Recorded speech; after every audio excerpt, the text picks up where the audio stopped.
네, 안녕하세요. 그러면 제 53차 고군분투기 시작하겠습니다. 네, 안녕하세요.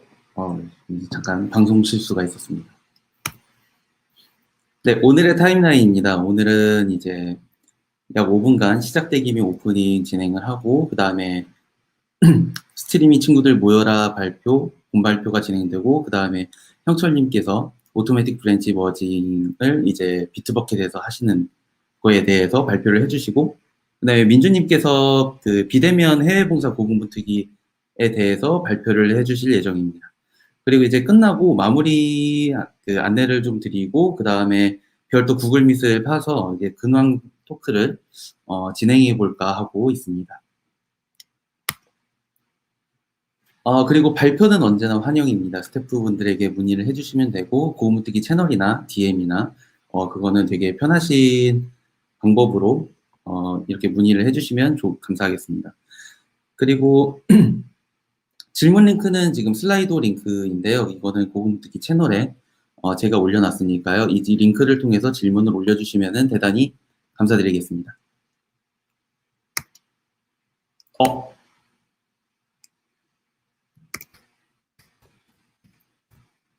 네. 그러면 이제, 첫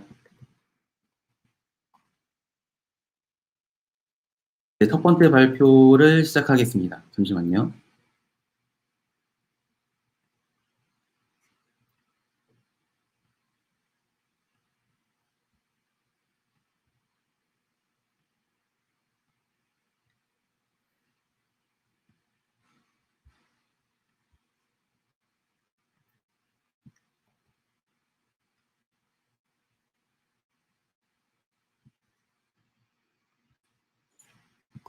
네, 1인 다역을 하려다 보니까 이게 스무스한 진행이 좀 힘든 점 좀 양해 부탁드리겠습니다. 일단은 스트리밍 친구들 모여라라는 주제로 발표를 하게 된 김범영입니다. 사회자에서 발표자로 전환을 했는데 되게 너그럽게 이해해 주시면 감사하겠습니다. 네, 시작하기에 앞서서 간단하게 제 소개를 드리자면요. 이름은 방금 말씀드린 것처럼 김범영이고 슬랙에서도 그냥 한글로 김범영을 사용하고 있습니다. 그래서 지금 하는 일은 미디어 스트리밍 쪽에서 지금 현재 고군분투 중에 있고요. 그리고 관심 분야는 이것저것 다 관심이 있어서 만져보긴 하는데, 좀 각각 분야마다 이제 어려운 점이 있고 하다 보니까 좀 깊게는 잘 못 들어가고 있는 게 좀 고민이긴 해요. 최근 좋았던 일은 이제 지금 여러분들이 카메라로 보시다시피 코로나 덕분에 머리가 길어졌습니다. 재택을 하다가. 그래서 이 머리를 어떻게 할까 고민을 하면서 세이브된 이발비로 이제 지름신 채널에서 활동을 하고 있습니다. 그리고 또 하나는 이제 전에는 리모트로 근무를 하다가 이제 오피스 출근을 하게 됐는데 이제 거리도 있고 오피스 근처에 맛집이 없다 보니까 몸무게가 내려가고 있어서 굉장히 기뻐하고 있습니다. 네, 제가 LT는 몇 번을 했었는데요. 본발표는 이번이 처음이다 보니까 시작하기 전에 잠깐 마음의 안정을 위해서 잠깐 이렇게 사진 좀 보고 가려고 했습니다. 그래서 여기서 있는 건 FFmpeg랑 빅버번이라고 하는 영상인데요. 둘 다 왼쪽은 FFmpeg는 이제 인코딩 계열에서 이거 코덱 관련해서 굉장히 유명한 오픈소스 프로젝트고, 오른쪽에 있는 영상은 미디어나 스트리밍 쪽 영상 쪽에서 테스트용으로 많이 사용되는 그런 비디오예요. 그래서 그냥 한번 웃고 넘어가려고 한번 올려봤습니다.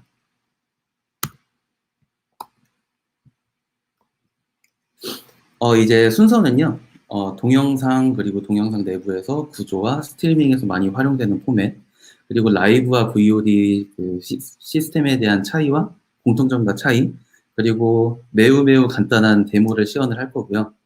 그리고 웹RTC 이야기를 하면서 마무리가 될 것 같아요.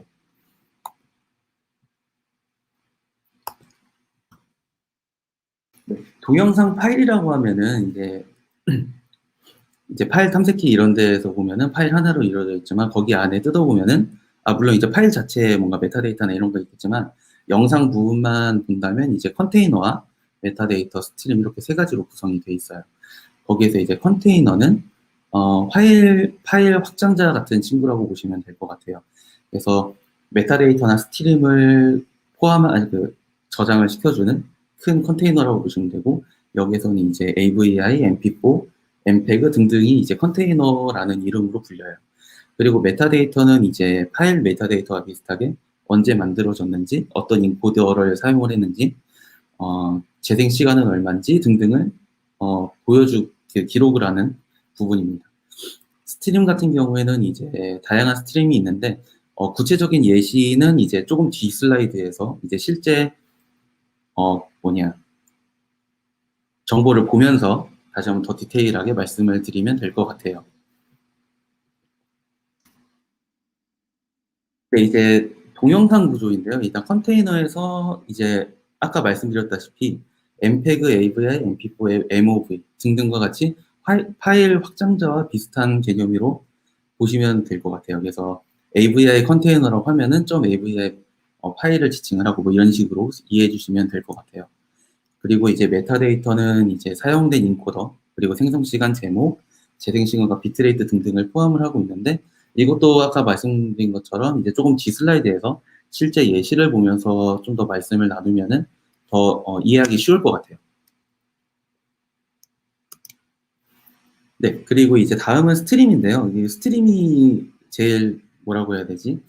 제일 좀 비중이 높은 부분이라고 생각을 해요. 왜냐하면은 실제 동영상이라고 불릴 수 있는 데이터는 스트림에 포함되어 있고, 그 다음에 스트림은 영상과 오디오, 자막 이렇게 세 가지 종류가 존재를 합니다.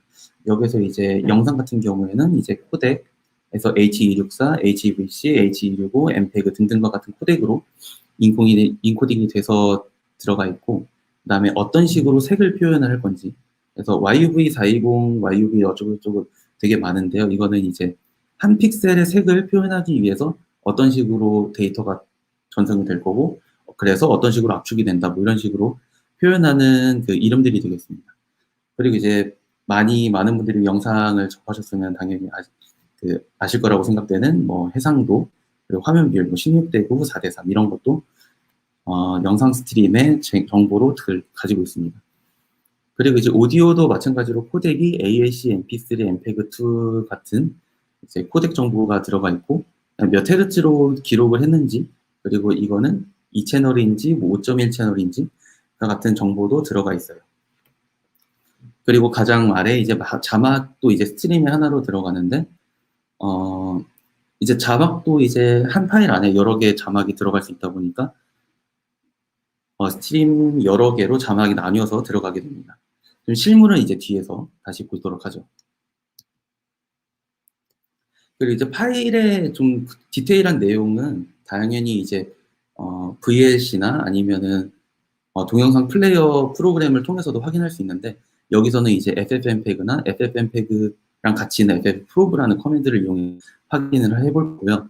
그 다음에 FFmpeg를 이제 보통 설치해서 쓰실 텐데, 여기서 어떤 코덱을 쓸 수가 있고, 그 코덱에서 어떤 부분을 쓸 수가 있는지에 대해서도 한번 간단하게 알아볼 예정이에요.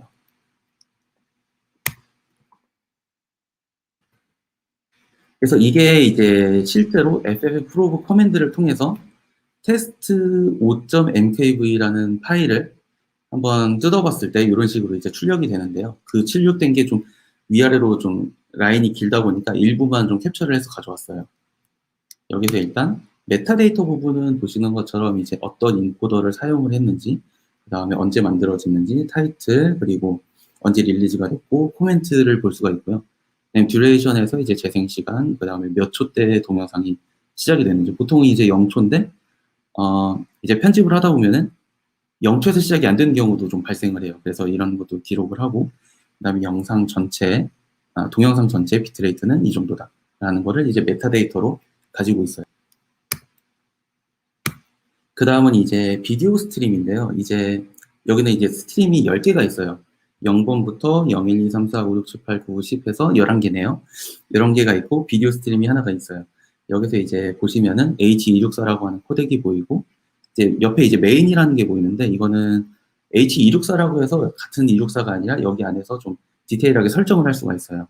그래서 예를 들면은 나는 용량을 줄이는 게 중요해서 화질이 좀 떨어져도 용량을 줄이겠다라는 인코딩 방식이 있을 거고, 또 하나는 용량이 커도 상관없으니까 화질을 최대한 좋게 하고 싶다라는 게 있을 거예요.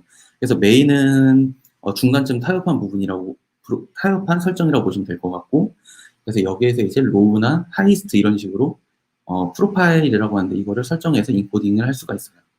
그리고 아까 말씀하셨던 것처럼 이제 픽셀을 어떻게 표현할 거냐, 픽셀 색을 어떻게 표현할 거냐 해서 YUV420 방식을 사용한다고 하고, 그다음 P라는 게 붙었는데 이거는 한 프레임의 한 장면의 모든 부분을 데이터를 가지고 있겠다라는 의미입니다. 이제 다른 쪽은 I로 표시될 때가 있는데요. 그거는 짝수 번째 라인과 홀수 번째 라인이 번갈아 가면서 등장을 하면서 화면을 보여주게 돼요. 그런 방식이 되게 적혀져 있네요. 그리고 다음은 오디오인데 여기 같은 경우에는 AAC 코덱으로 인코딩을 했고 샘플링 레이트는 48K이고 그 다음에 이 채널이 있다는 얘기를 이제 여기서 보여주고 있네요. 그리고 그 다음은 이제 자막에 대한 건데요. 여기서 보시면은 이제 영어, 그 다음에 독일어, 뭐 기타 등등이 있어요. 그리고 일본어도 밑에 있고요. 여기서 이제 살짝 예전에, 요즘은 많이 없어졌는데 예전에 DVD나 블루레이 같은 걸 보시면은 영상이랑 자막 그 언어를 정할 수가 있잖아요. 그래서 여기도 비슷하게 영상과 오디오, 자막을 각각 그 나라별로 이렇게 스트림을 넣어놓고 여기서 한 가지를 선택해서 보는 그런 식으로 활용이 됩니다. 여기서 만약에 이 파일을 내가 본다고 할 때 영어 자막을 볼 건지 아니면 일본어 자막을 볼 건지를 여기에서 이제 선택을 해서 동영상 플레이어로 이제 볼 수가 있는 거죠.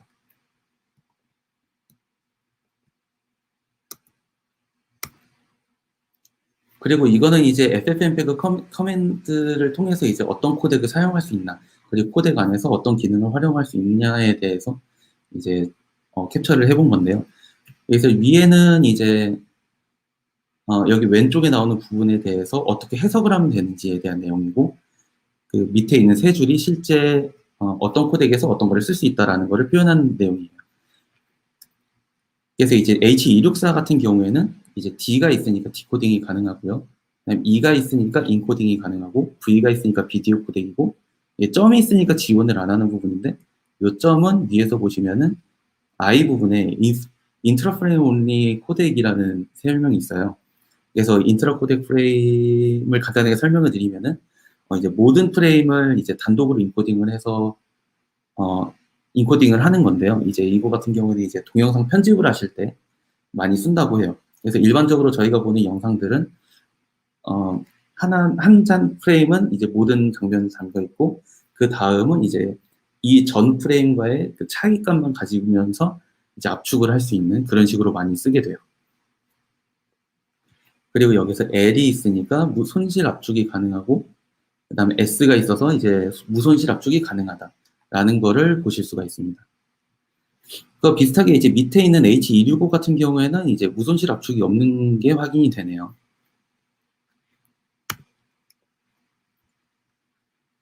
그 다음은 이제 라이브와 VOD 관련된 내용이 되겠는데요. 여기에서 이제 라이브에서 많이 사용되는 포맷이 쏠 때는 RTMP를 많이 써요.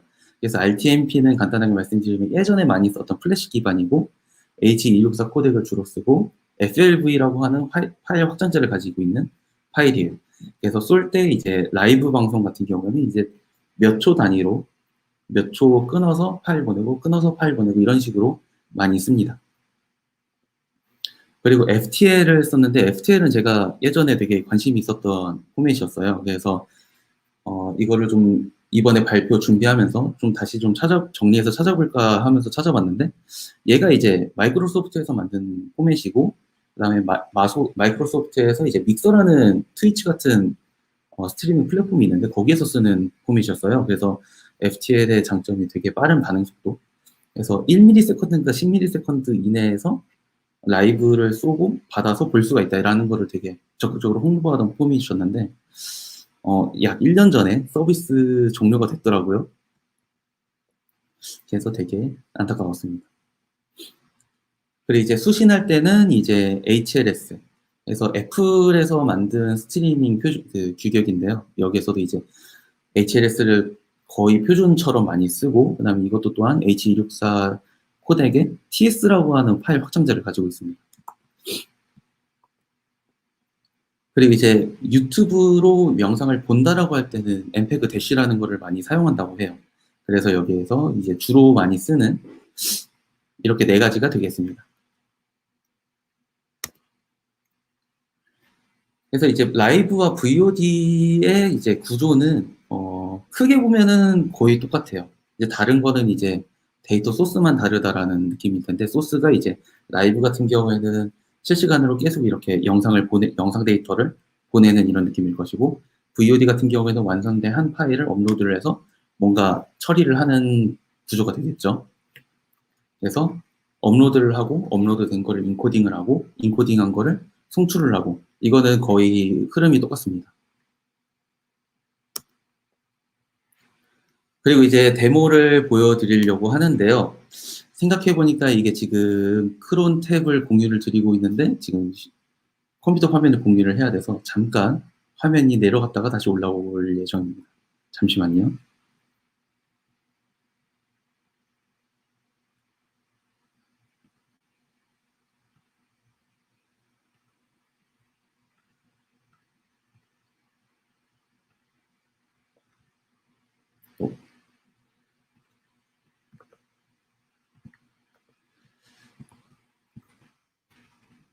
되게 방송 사고가 잦은 점 되게 죄송합니다.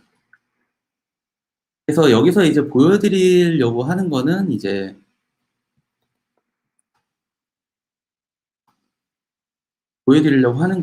엔진엑스를 통해서 라이브를 OBS와 엔진엑스를 통해서 라이브를 송출을 하고, 송출된 동영상을 인코딩을 하고, 인코딩한 결과를 어디에다 저장을 하고, 저장된 파일을 통해서 라이브를 본다까지 간단하게 한번 보여드리겠습니다.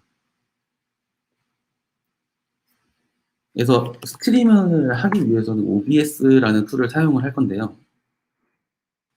네, 이 OBS라는 친구는 이제 오픈소스 프로젝트인데, 여기를 통해서 이제 동영상을 저는 스트리밍으로 쏠 거예요. 그리고 이제 엔진엑스를 띄울 건데, 이제 도커를 통해서 컨테이너를 띄울 거고, 간단하게 도커 파일을 보시면은 간단합니다. 엔진엑스 RTMP 모드가 설치되어 있는 엔진엑스를 설치를 하고, FFmpeg를 설치를 할 거예요. 그리고 포트를 익스포트하고 엔진엑스 컨피그 파일을 이제 읽어서 활용을 할 겁니다. 이제 엔진엑스 컨피그 파일을 좀 간단하게 볼까요? 네, 엔진엑스 컨피그 파일인데요. 여기에서 요 부분이 이제 실제 RTMP 신호를 받아주는 부분이에요. 그래서 1935번 포트를 사용을 하고, 그래서 여기서 RTMP를 받아서, RTMP를 받으면은 여기서 이제 뭔가 커맨드를 실행할 수 있는 기능이 있는데, 여기를 통해서 FFmpeg으로 인코딩을 할 거예요. 인코딩은 이제 엔진엑스에서 가져올 거고, 그 다음에 가져온 결과는 HLS 네이브로 다시 쏘겠다 라는 거고, HLS는 요 부분입니다. 여기서 이제 인코딩 RTMP에서 HLS로 인코딩을 하는 부분은 이제 요 FFmpeg부터 여기까지라고 보시면 돼요. 그래서 HLS 파일을 라이브 HLS 디렉토리에다 저장을 하겠다로 봐주시면 될 것 같아요. 그리고 이제 웹서버 쪽인데요. 여기에서는 /HLS를 이제 얘가 그 웹서버가 볼 것이고, 비디오는 이제 TS 비디오고, 어플리케이션은 M3U8이라는 걸 쓸 거다라는 건데, 이거는 이제 조금 이따가 이제 실제로 보여드리면서 다시 말씀드릴게요.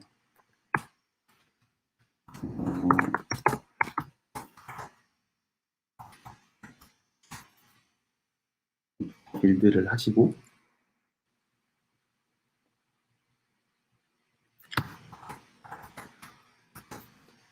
하실 거는 이제 HLS 파일 영상을 보기 위해서 포트를 열 거고요. 1935는 RTMP 관련해서 1935로 열 겁니다.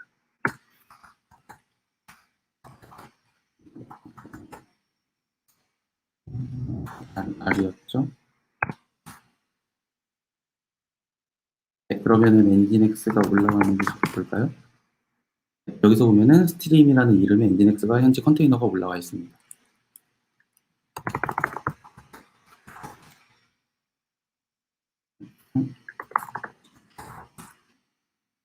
네, 지금 스트림 컨테이너 안으로 들어왔는데요. 여기에서 잠시만요.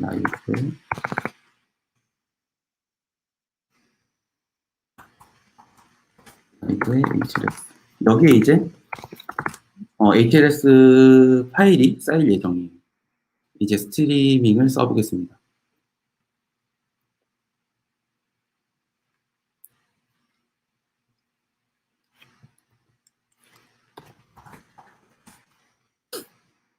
그럼 이제 보시면은 스트림의 CPU가 일을 열심히 하고 있는 걸 볼 수가 있어요. 이거는 이제 FFmpeg을 통해서 인코딩을 하기 때문으로 추측이 돼요. 그러면 이제 HLS 여기를 잠깐 볼까요? 파일이 쌓이고 있나? 네, 그러면 이제 범.m368이라는 파일이 생겼고, 그 다음에 범.0부터 4까지가 생겼어요. 여기서 이제 범.m368 파일을 보시면은 이제 뭐 메타데이터가 보이고, 여기에서 이제 사용할 수 있는 파일 리스트가 나와요. 그래서 이거를 이제 브라우저나 이런 데에서 이제 가져다가 라이브를 보게 되는데, 이제 사파리를 통해서 한번 봐보겠습니다.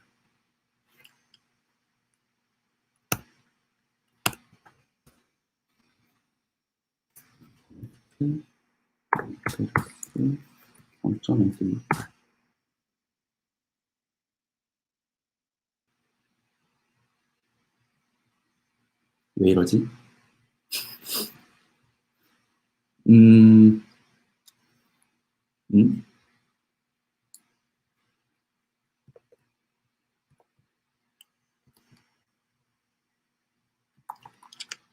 잠시만요.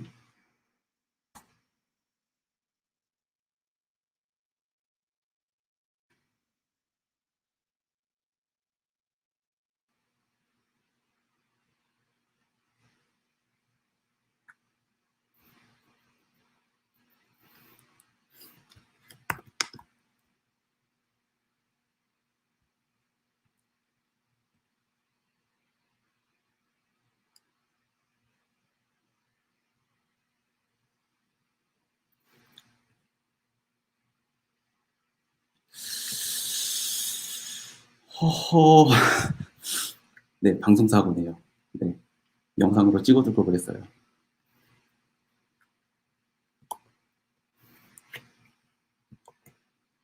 네, 지금 뒤에 등에서 지금 살짝 식은땀이 나고 있긴 하는데, 일단은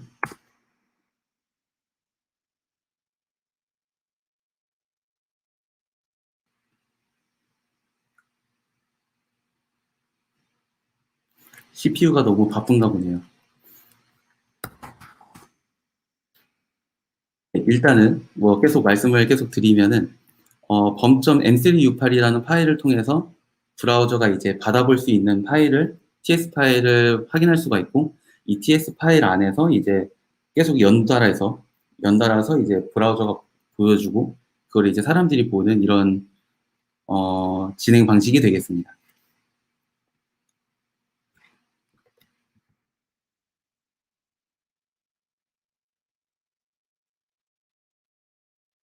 잠시 화면을 내렸다가 다시 올리겠게요.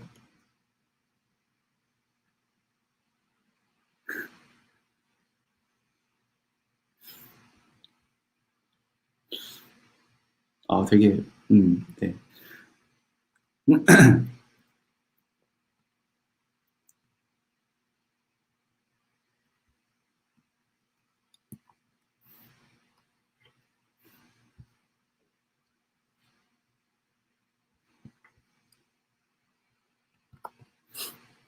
네, 되게 지금 당황스러운 상황이 나오긴 했는데요. 아마도 이게 CPU가 너무 바빠가지고 이런 현상이 나오지 않았을까라는 생각이 들어요. 왜냐면은 지금 이 노드 스펙이 좀 낮아서 이게 지금 이거 고공특위 방송을 하면서 또 인코딩 하면서 받고 인코딩하고 다시 쏴주고 이거를 같이 하는 게 무리였지 않았을까라는 생각이 듭니다. 좋은 노트북으로 할 걸 그랬어요. 네, 됐다 치고 넘어가겠습니다. 이거는 봐주세요. 네, 그래서 이제 방금 이렇게 일련의 흐름을 보여드렸던 거는 이제 아까 보여드렸던 VOD와 그 라이브 스트림에서 그 아키텍처에서 제가 한 일련의 행동들이 어떤 거를 담당을 하는지를 지금 표현하는 표예요. 그래서 OBS를 활용해서 이제 데이터를, 그러니까 라이브 방송을 쏘고 엔진엑스 RTMP 쪽에서 업로드 RTMP 신호를 받아서 exec ffmpeg 커맨드를 실행을 하면서 인코딩을 돌립니다. 그리고 그 결과가 이제 루트 라이브 HLS 밑에 이제 TS 파일과 M3U8 파일이 생성이 되면서 이제 준비가 되죠. 그리고 이제 사파리에서 이제 엔진엑스 HTTP 부분을 통해서 이제 라이브를 보게 되는 거죠. 이런 일련의 과정을 이제 엔진엑스 하나만이 있어도 이제 쉽게 구축을 해보고 해볼 수 있다라는 거를 좀 어필을 하기 위해서 준비를 해봤습니다.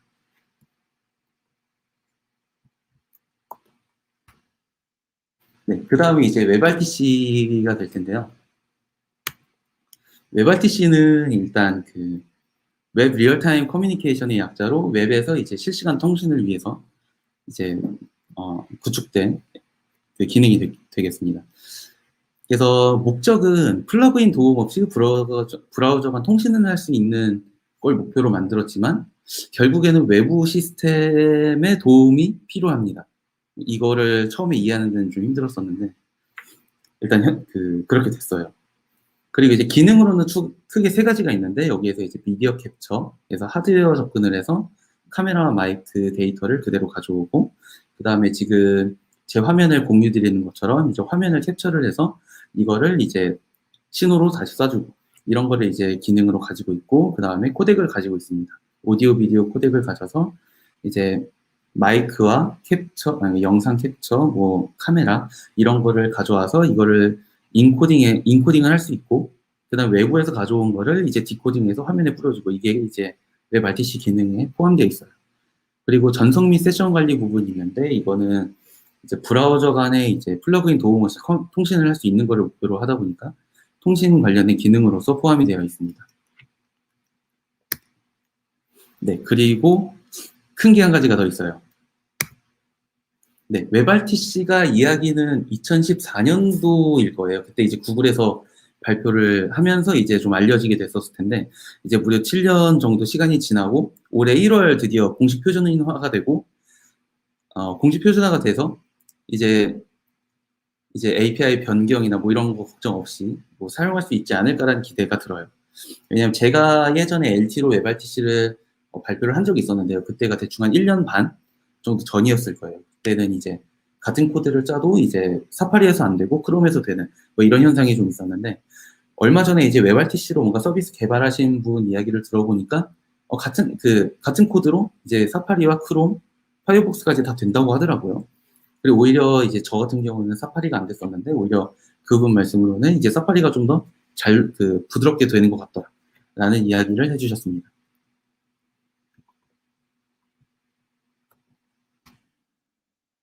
그리고 이제 웹RTC 통신에 대해서인데요. 이제 이상적인 통신 흐름이라면 보시는 것처럼 각 브라우저가 있고 그 브라우저에서 어플리케이션이 돌고 있고 이제 인터넷을 통해서 브라우저 간 통신이 할 수 있다. 이제 되게 이상적인 이런 그림이지만 현실은 이제 방화벽이랑 이제 개인 프라이빗 IP 등등과 같은 것 때문에 브라우저 간 직접적인 통신이 좀 힘든 경우가 발생을 해요. 그래서 이제 통신을 하기 위해서 이제 아이스 캔디데이트라는 개념이 이제 도입이 됐는데 여기에서 이제 뜻은 대화형 연결 설정. 그래서 내가 내 브라우저와 상대 브라우저에서 어떤 코덱을 공통으로 쓸 수 있고 너의 주소는 뭐다, 내 주소는 뭐다를 이제 교환을 하면서 연결을 할 수 있는지를 이제 확인을 하고 최종적으로 연결을 하고 거기서 이제 통신을 시작을 하는 뭐 이런 일련의 과정을 의미를 해요.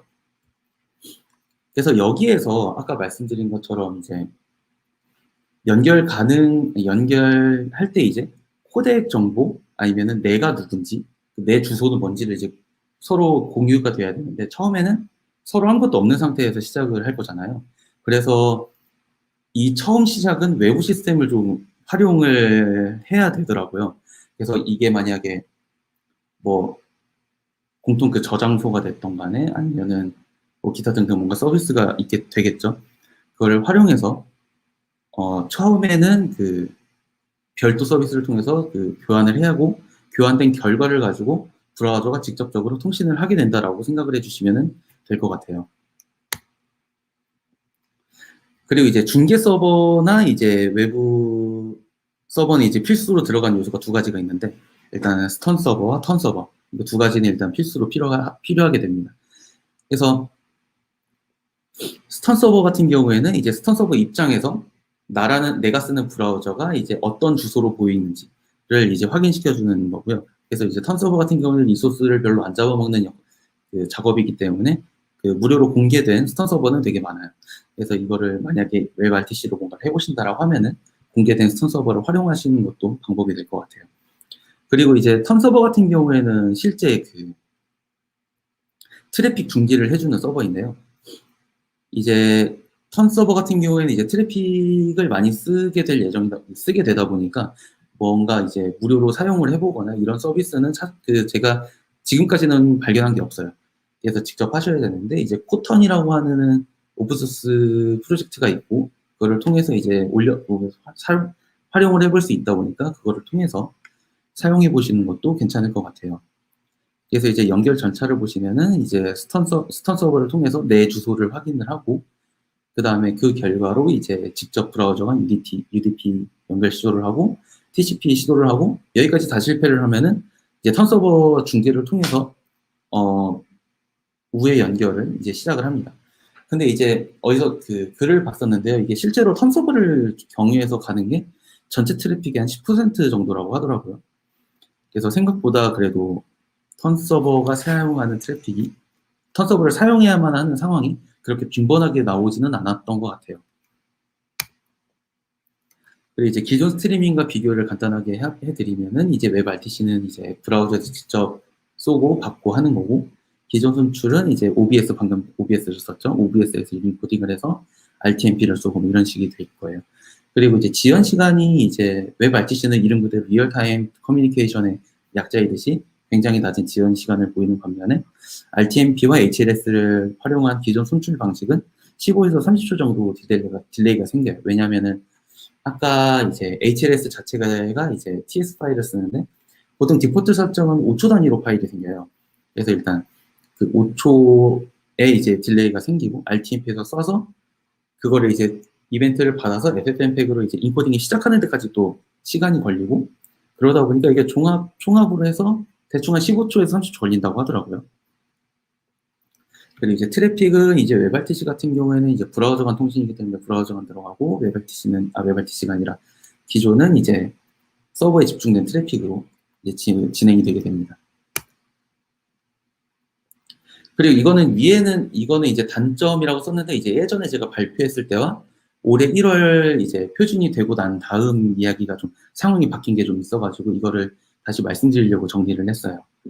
그래서 예전에 제가 발표를 했을 때 가장 큰 단점은 배울 자료 찾기가 힘들다, 책도 없다, 뭐 이런 얘기를 했었는데 공식 표준 이후에는 자료가 엄청 잘 정리가 됐고 그다음에 책 같은 것도 좀 나오더라고요. 그래서 이거를 보고 해보실 수 있다고 생각을 해요. 그리고 샘플 몬스터 같은 경우에는 로컬 호스터 상에서만 동작한다고 제가 단점이라고 했었는데 좀 웹 RTC라는 거를 좀 이해를 하면은 외부 서비스를 이용할 수밖에 없고 그렇게 되면은 샘플 코드로 동작할 수 있는 샘플 코드를 제공한다는 거는 로컬밖에 안 되겠구나. 그러니까 화면 같은 페이지 안에서만 되겠구나라는 생각도 들었어요. 그리고 이제 샘플 코드가 브라우저에서 동작하지 않는다라는 거는 많이 개선이 됐고 그 다음에 브라우저별 다른 코드가 필요한 부분도 이제 공식화가 되면서 많이 개선이 된 걸로 좀 들었습니다. 그리고 이제 웹RTC를 활용하는 사례가 크게 두 가지가 있는데요. 지금 뭐 구글 미시나 아니면은 디스코드 아니면은 줌 같은 다자간 화상회의를 할 때도 많이 써요. 그때 이제 메인이 그쪽 다자간 화상회의가 메인으로 많이 사용이 되고, 그 다음에 이제 라이브 스트리밍에서도 웹RTC를 쓰는 경우가 종종 있어요. 그래서 이제 브라우저를 통한 방송이나 지금처럼 그런 것도 이제 하게 되는데, 이제 웹RTC로 인코딩된 파일을 웹소켓 같은 걸 통해서 이제 서버로 업로드를 합니다. 그럼 서버에서 웹소켓으로 받은 데이터를 기반으로 해서 인코딩을 해서 뭐 HLS가 됐던 아니면은 뭐 기타 뭐 사용하는 클라이언트에서 사용하는 포맷을 인코딩을 해서 송출 서버 혹은 CDN에 올린 다음에 활용하는 식으로도 되게 많이 쓰는 것 같아요. 네, 지금까지 미디어 스트리밍에 대해서 지금 말씀을 드렸는데요. 아까 데모가 좀 살짝 미흡했던 점은 봐주시고 편하게 질문을 해주시면 감사하겠습니다.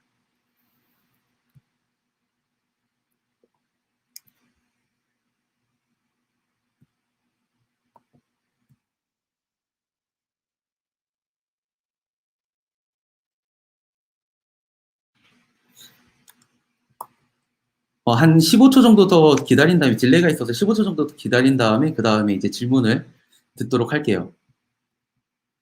잠시만 기다려주세요.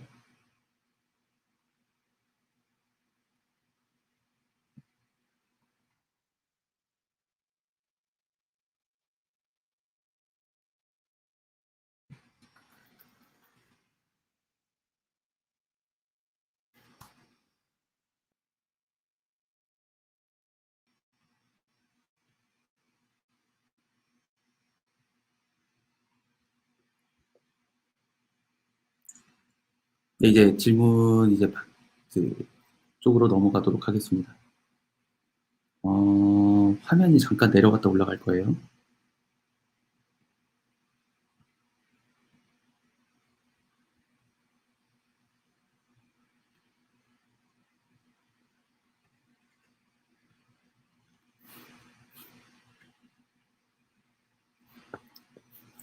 지금이라도 그 슬랙 채널에 질문 링크를 올렸으니까요. 거기를 통해서 질문 올려주시면 감사하겠습니다. 네, 오늘 시연되지 않은 부분은 추후 보여주실 생각이 있으신가요? 해서, 네, 이번에는 녹화를 해서 올리도록 하겠습니다. 이거는 되게 뼈아픈 실수라고 생각을 하고요. 아무래도 컴퓨터 리소스가 많이 부족해서 그러지 않았을까라는 생각이 들어요. 왜냐면은, 이 지금 노트북이 지금 듀얼코어인데요. 여기에서 지금 이거 고공부득이 방송을 쏘면서 OBS로 이제 라이브를 쏘고 엔비디아가 아니죠. 엔진엑스에서 또 이게 다시 HLS로 인코딩해서 그거를 하다 보니까 좀 많이 부하가 걸린 것 같아요.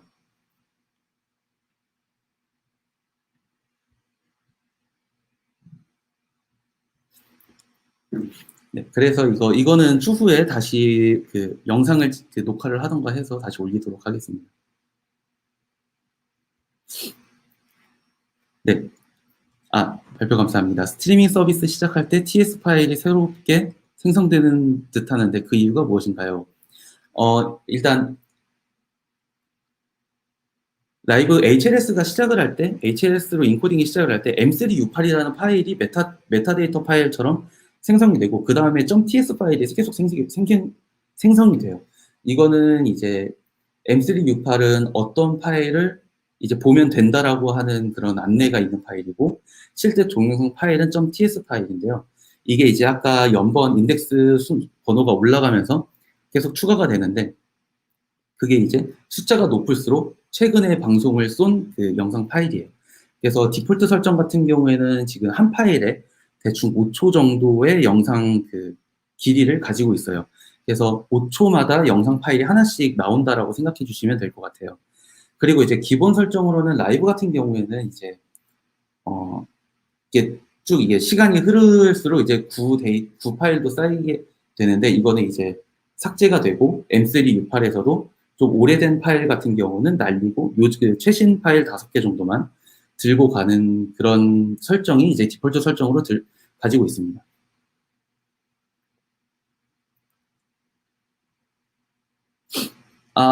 데이터 채널도 사용해 보신 적 있으신가요? 해서 이제 데이터 채널을 별도로 아마 제가 예전에 샘플이나 이런 거를 좀 이것저것 만질 때 이게 미디어를 통신을 해서 주고받는다도 있는데 이제 텍스트나 아니면은 파일 같은 것도 이제 주고받을 수가 있어요. 근데 아마 그쪽을 말씀하시는 것 같은데 그쪽을 제가 직접적으로 뭔가 만져서 그러니까 샘플 코드 이상으로 제가 뭔가를 해보거나 한 적은 아직은 없어요. 죄송합니다.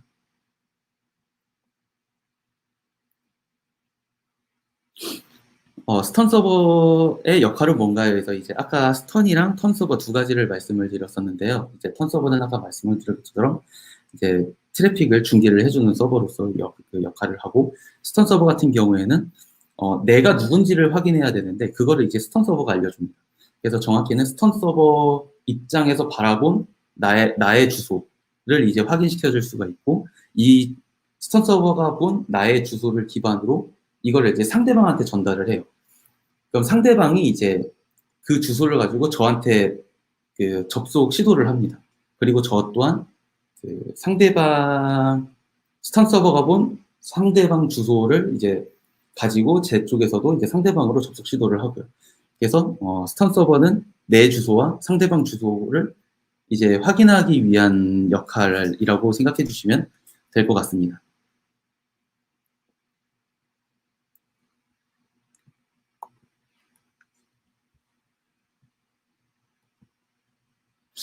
네, 더 이상 질문이 없으신 것 같아서, 그러면은, 지금까지 그, 발표 들어주셔서 감사하고요. 그 다음에, 데모가 좀 미흡했던 부분은, 예, 좋은 스펙의 PC로 다시 한번 녹화를 하던가 해서 다시 올리도록 하겠습니다.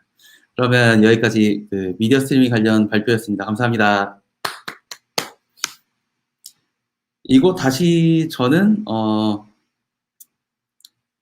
사회자 입장으로 다시 돌아와서, 잠시만요. 화면을 다시 올릴게요.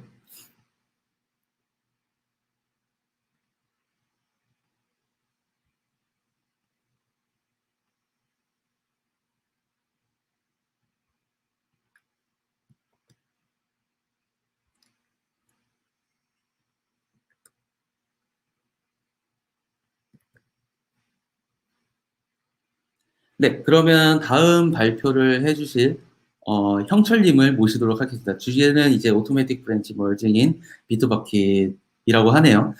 다들 이제 큰 박수로 맞이해 주시면 감사하겠습니다.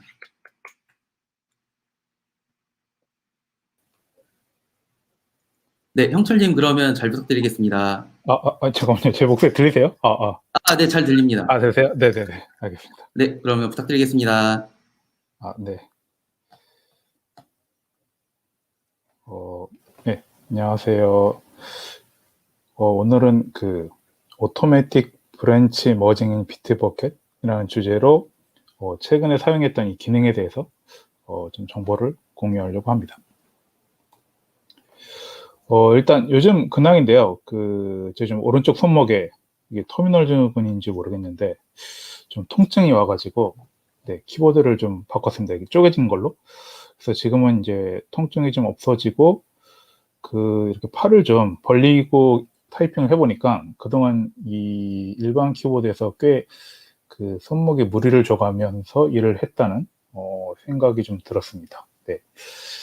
그리고 네, 요 근래 5kg 감량에 성공했습니다. 예, 그 비결은 저녁을 좀 덜 먹고 저녁 먹고 난 후에 한 3, 40분 꾸준하게 걷는 거. 예.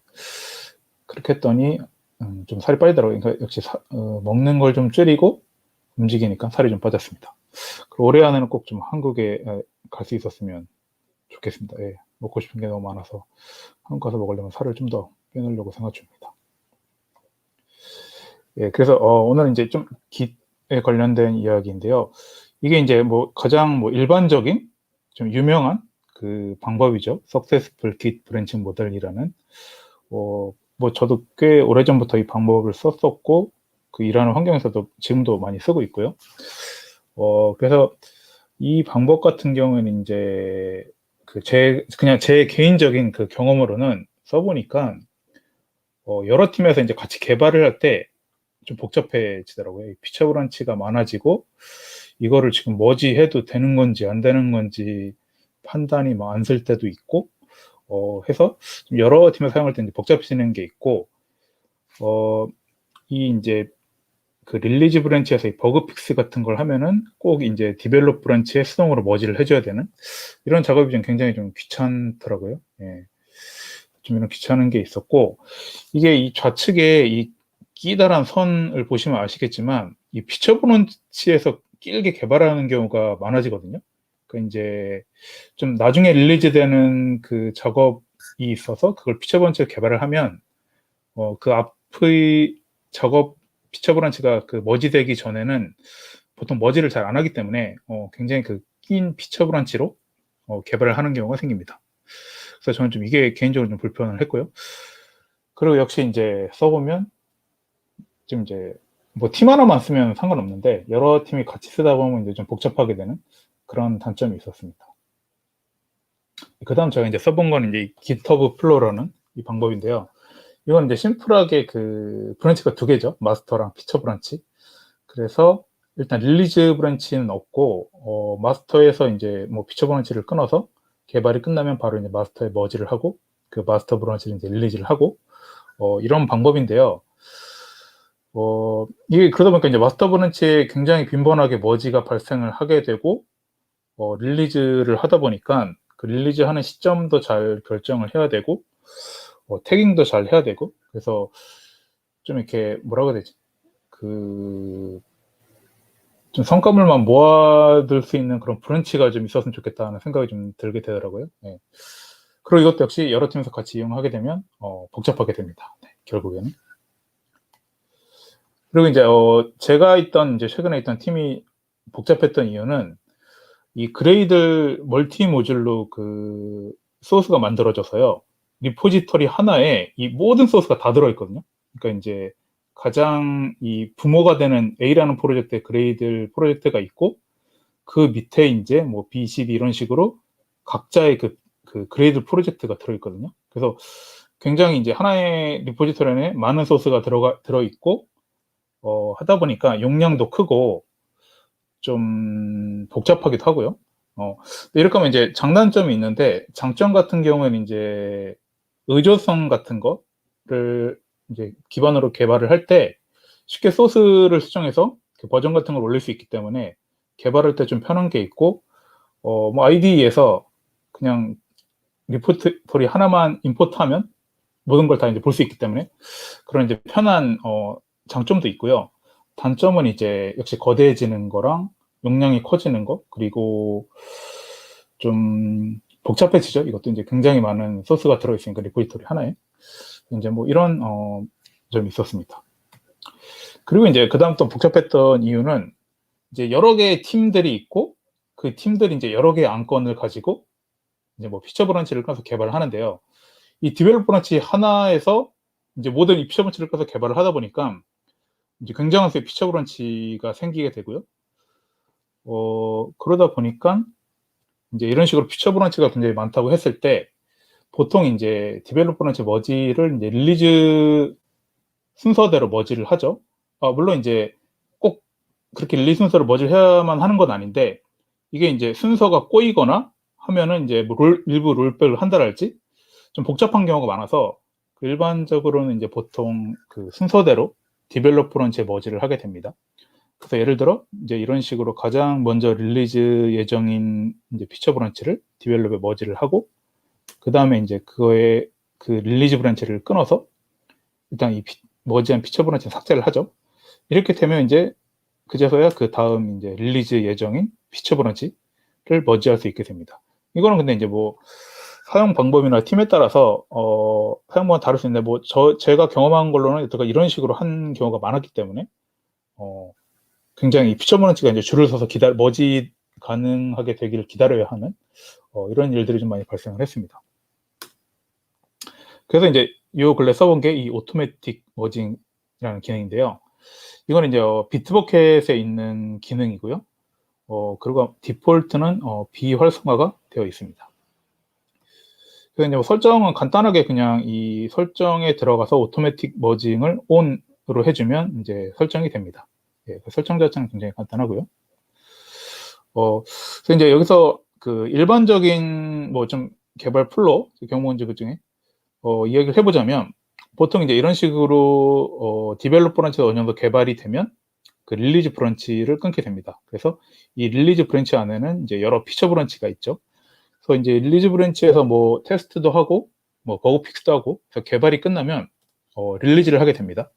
그래서 릴리즈를 한 다음에 이 릴리즈 성과물을 마스터 브런치에 머지를 하죠, 보통.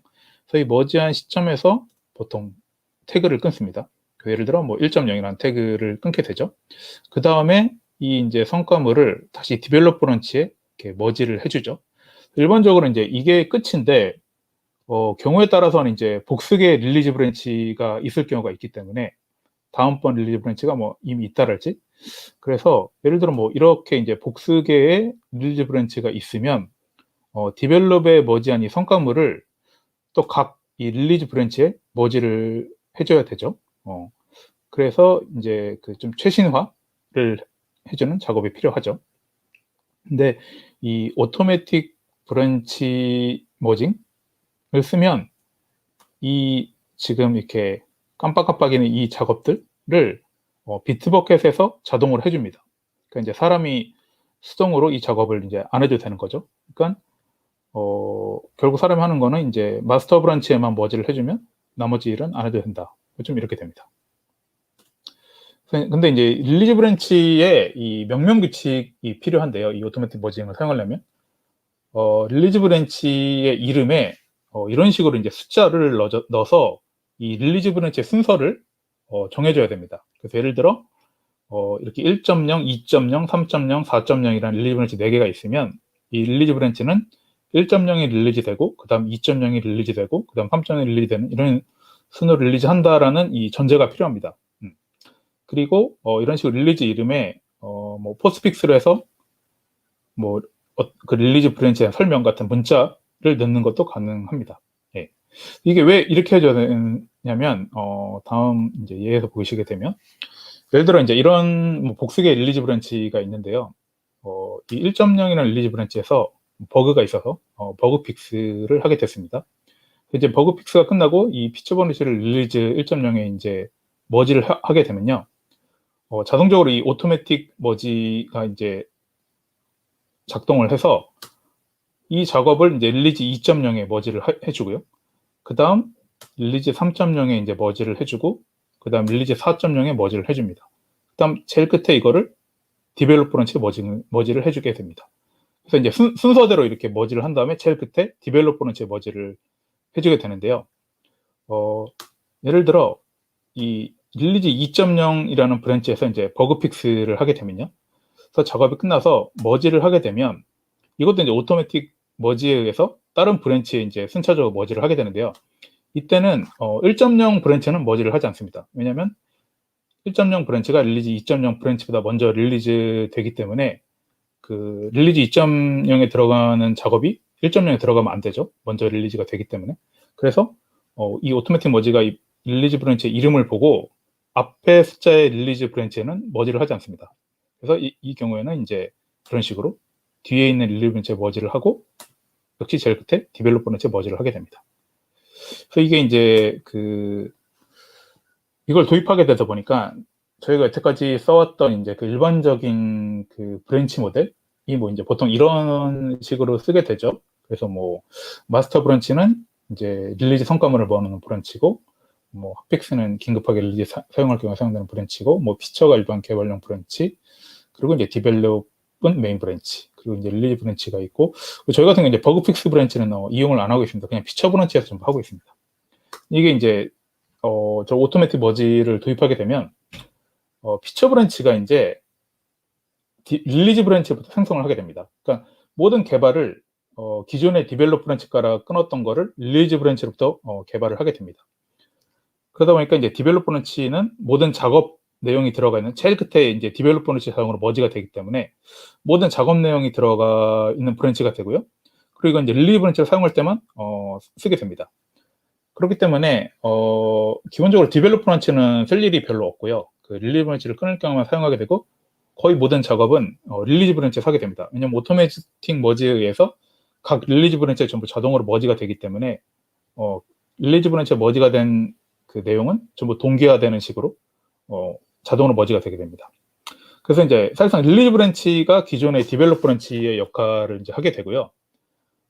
그러다 보니까 이제 그 릴리즈 브런치의 그 역할이 굉장히 중요하게 됩니다. 그래서 이제 이걸 도입하는 일반적인 개발은 이제 이런 식으로 되는데요. 디벨로퍼한테 릴리즈 예정의 릴리즈 브랜치를 끊은 다음에 그 릴리즈 브랜치에서 전부 피처 브랜치를 끊어서 개발을 합니다. 개발도 하고 버그 픽스도 하고 전부 그 릴리즈 브랜치에서 작업을 하게 됩니다. 그런 다음에 예를 들어 이제 이 제일 앞에 있는 1.0이라는 브랜치에서 이제 작업이 끝나서 릴리즈를 하게 되면 똑같이 릴리즈를 한 후에 마스터 브런치에 머지를 하게 됩니다. 그리고 똑같이 이제 태깅을 하죠. 그럼 이 기존의 방식에는 이 다음에 이제 이 릴리즈 브런치의 작업 내용을 디벨롭 브런치랑 이 다른 릴리즈 브런치에 전부 그 수동으로 머지를 해줬어야 됐는데 이미 릴리즈 브런치에 머지가 될 때 자동으로 오토매틱 머지에 의해서 머지가 돼버리기 때문에 마스터 브런치 머지를 하면 그 위에는 할 게 없습니다. 그냥 피처 브런치를 삭제하면 여기서 릴리즈 작업은 끝나게 됩니다. 그러니까 릴리즈 작업이 좀 더 그 가벼워지는 게 있고 그 디벨롭 브런치에 머지를 하려고 기다리는 그 피처 브런치들이 없어지게 됩니다. 언제든지 자기의 그 릴리즈 브런치에 머지를 할 수 있기 때문에 별도로 그 다른 릴리즈 브런치에 피처 브런치가 머지되기까지 기다리거나 그런 일이 없어지게 됩니다. 그래서 이제 이게 그 기트 로그상에는 이런 식으로 나오는데요. 예를 들어 이제 피처 브런치에서 릴리즈 3.7.0라는 브런치에 머지를 하게 되면 이 오토매틱 머지에서 자동으로 이제 3.7에서 4.1 그 다음 브랜치죠. 머지가 되고 그 다음 4.1에서 4.2 뭐 4.2에서 5.0 이런 식으로 제일 끝에 이제 디벨롭 브런치 머지가 되는 식으로 자동으로 이제 그 비트버킷에서 머지를 해줍니다. 그래서 이제 이 머지를 도입한 후에 오토매틱 머지를 도입하면 이제 일반적인 그 핫픽스 같은 경우에는 보통 이제 마스터 브런치에서 그 핫픽스 브런치를 끊죠. 그래서 개발을 한 다음에 이제 릴리즈를 하게 됩니다. 그럼 이제 똑같이 마스터 브런치에 머지를 하고 태깅을 하죠. 그 다음에 이 핫픽스의 작업 내용을 그 가장 앞에 릴리즈 브런치에 머지를 하게 됩니다. 그러면 역시 똑같이 이 릴리즈 브런치가 나머지 부분을 전부 오토매틱 머지로 머지를 해주게 됩니다. 그래서 이것도 기존에는 이제 그 디벨롭 브런치의 핫픽스의 작업 내용을 머지를 하고 그 다음 릴리즈 브런치가 있으면 그 릴리즈 브런치도 머지를 해주는 이런 수동으로 해줘야 되는 작업이 필요했는데 이것도 이제 오토매틱 머지에서 상당 부분이 자동화되게 됩니다. 그래서 이것도 이제 git 로그 같은 경우 이런 식으로 이제 핫픽스에서 마스터 브런치 머지를 하고 그 다음 이제 핫픽스에서 가장 앞에 릴리즈 브런치 머지를 하면 나머지는 이제 자동으로 릴리즈 브런치랑 디벨롭 브런치에 머지가 되게 됩니다. 그래서 이제 이거를 도입한 후에 저희가 느낀 거는 일단 릴리즈 브런치 명명 구축이 이제 심플해졌죠. 그 숫자만 잘 넣어주면 알아서 오토매틱 머지를 해주기 때문에 그냥 숫자만 잘 릴리즈 브런치에 넣어주면 되는 그 룰이 생겼습니다. 그리고 그 기존에 이제 머지를 하고 릴리즈 브런치 생성하는 이제 컨트롤하는 좀 멤버가 필요했는데요. 그러니까 뭐 예를 들어 이거 지금 이 피처 브런치 디벨롭 브런치에 머지해도 되나요? 뭐 이런 식으로 누군가 물어보면 그걸 이제 체크해서 뭐 컨트롤 해주고 머지해도 돼요, 막 이런 식으로. 그 중간에 컨트롤하는 그 사람이 필요했었는데 이제 그런 사람이 필요 없게 됐습니다. 언제든지 릴리즈 브런치 머지를 할 수 있기 때문에. 그리고 이제 개발하는 그 안건에 릴리즈 스케줄만 정해지면 언제든지 바로 릴리즈 브런치를 생성을 해서 거기서 피처 브런치를 뭐 생성을 해서 바로 개발을 할 수 있게 그러니까 좀 착수하기 편하게 된 거죠. 할 수 있게 되었고요. 가장 이제 제가 장점으로 생각하는 거는 이 피처 브런치에서 긴 기간 동안 개발하는 게 없어졌습니다. 왜냐하면 언제든지 개발이 끝나면 릴리즈 브런치에 바로 머지를 할 수 있기 때문에.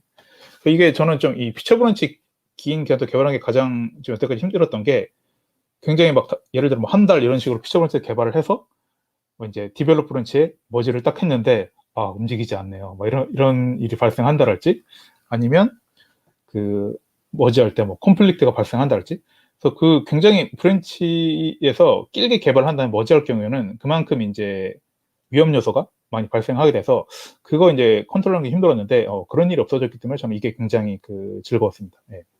근데 이제 단점으로는 가끔 이제 오토매틱 머지 할 때 콘플릭트 발생할 경우가 생기거든요. 이제 다른 릴리즈 브랜치에서 작업한 내용이랑 그럴 경우에는 이제 수동으로 리커버리를 해줘야 할 필요가 있습니다. 그리고 이제 모르는 사람한테는 좀 학습 코스트가 있죠. 이게 뭔지, 릴리즈 브랜치 이름 왜 이렇게 되는지 이런 거를 좀 가르쳐 줘야 되는 학습 코스트가 있습니다. 근데 이제 저는 이 피처 브랜치에서 이 긴 기간 개발하는 게 없어졌다는 것만으로도 굉장히 저는 개인적인 장점이라고 생각을 하기 때문에 굉장히 좀 만족하면서 사용하고 있는 그런 상태입니다. 이게 이제 피처 브랜치에서 길게 개발을 하게 되면은 이제 깃의 그 로그 그래프만 봐도 알게 되죠. 이런 식으로 되죠. 그래프가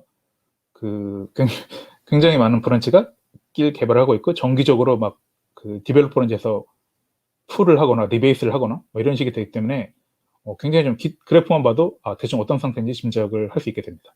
근데 이제 이런 게 없어지게 되는 거죠.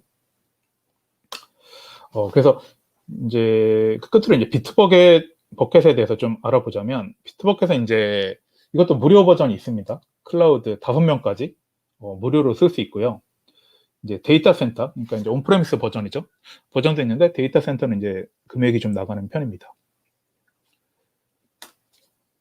근데 이 오토매틱 브랜치 머지가 제가 찾아보니까 데이터 센터 전용 기능이더라고요. 그러니까 이제 저희는 데이터 센터 직접 구축을 해서 쓰고 있기 때문에 뭐 문제 없이 사용하고 있는데 좀 유감이지만 클라우드 버전에서는 사용을 할 수가 없기 때문에 혹시나 이거를 뭐 사용해 보고 싶은 분은 데이터 센터에 비트버켓에서 쓸 수 있는 쓰는 방법밖에 없는 것 같습니다. 그래서 제가 좀 찾아보니까 이 비트버켓 이 지라에 이미 어떤 사람이 글을 올렸더라고요. 2017년. 그래서 이 오토매틱 브랜치 머징을 클라우드에도 좀 넣어줘라. 이건 할 생각 없냐. 그랬더니 굉장히 많은 리플이 달리고 최근까지도 이렇게 이런 식으로 리플이 달리더라고요. 그래서 이제 뭐 써본 사람은 저처럼 이제 좀 편하게 느끼는 사람이 좀 많구나 하는 걸 느꼈고 이게 이제 2017년 5월 15일인가요? 이때 이 지라 티켓이 생성이 되는데 지금까지도 뭐 전혀 변화가 없는 걸 보면 아마 이제 아탈라시안에서는 뭐 이런 거겠죠. 생각 없다. 데이터 센터 버전을 써라. 뭐 좀 이런 생각인 것 같습니다. 제가 봤을 땐. 네, 그래서 이걸로 저의 발표를 마치도록 하겠습니다. 네, 감사합니다.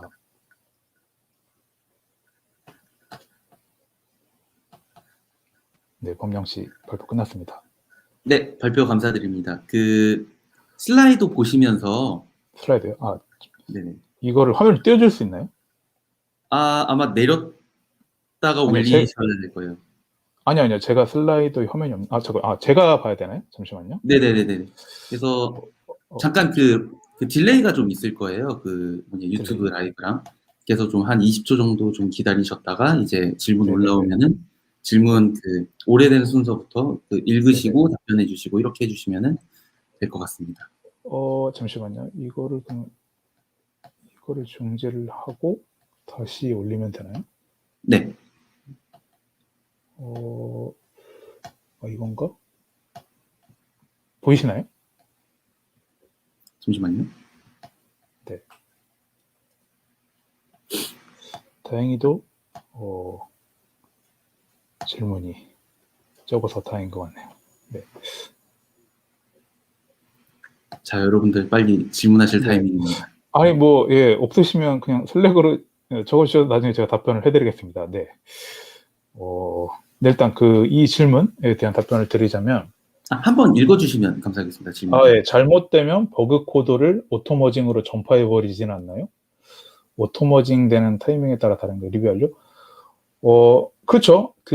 버그 코드를 머지를 하게 되면 이 오토매틱 브랜치 머징은 그거를 별도로 뭐 판단을 하지 않기 때문에 자동으로 다른 릴리즈 브랜치의 머지가 되게 되죠. 예. 디벨롭 브랜치랑.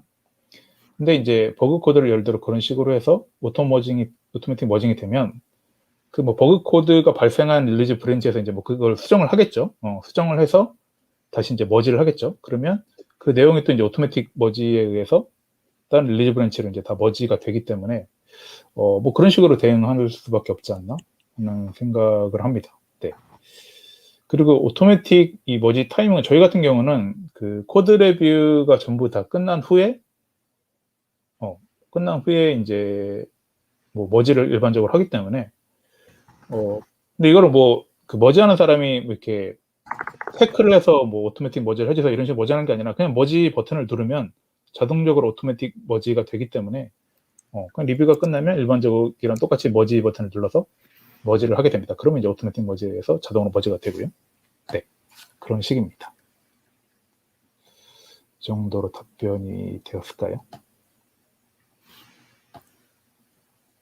혹시 지금 보시는 분들 중에 그 아직 지금은 생각이 나지 않았지만 나중에 뭐 궁금한 게 생겼다 그런 게 있으시면은 언제든지 고군분투기 채널이나 질문 네네네. 채널에 올려주시면 감사하겠습니다. 네, 슬랙으로 올려주시면 제가 아는 한 최대한 답변을 해드리겠습니다. 네. 네, 그러면 형철님 발표 감사드립니다. 네, 고맙습니다.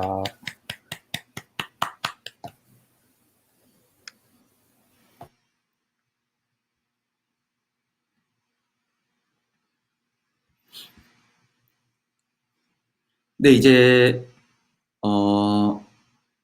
현철님 발표까지 감사드리고요. 그 다음은 이제 비대면 해외봉사 고군분투기 관련해서 발표를 해주실 민주님입니다. 그러면 민주님 이제 올려드려서 이제 해볼게요. 민주님 안녕하세요. 안녕하세요. 네, 감사합니다. 그 화면 혹시 뭐 뭔가 띄우고 오면서 하시거나 그런 게 있을까요? 잠시만요.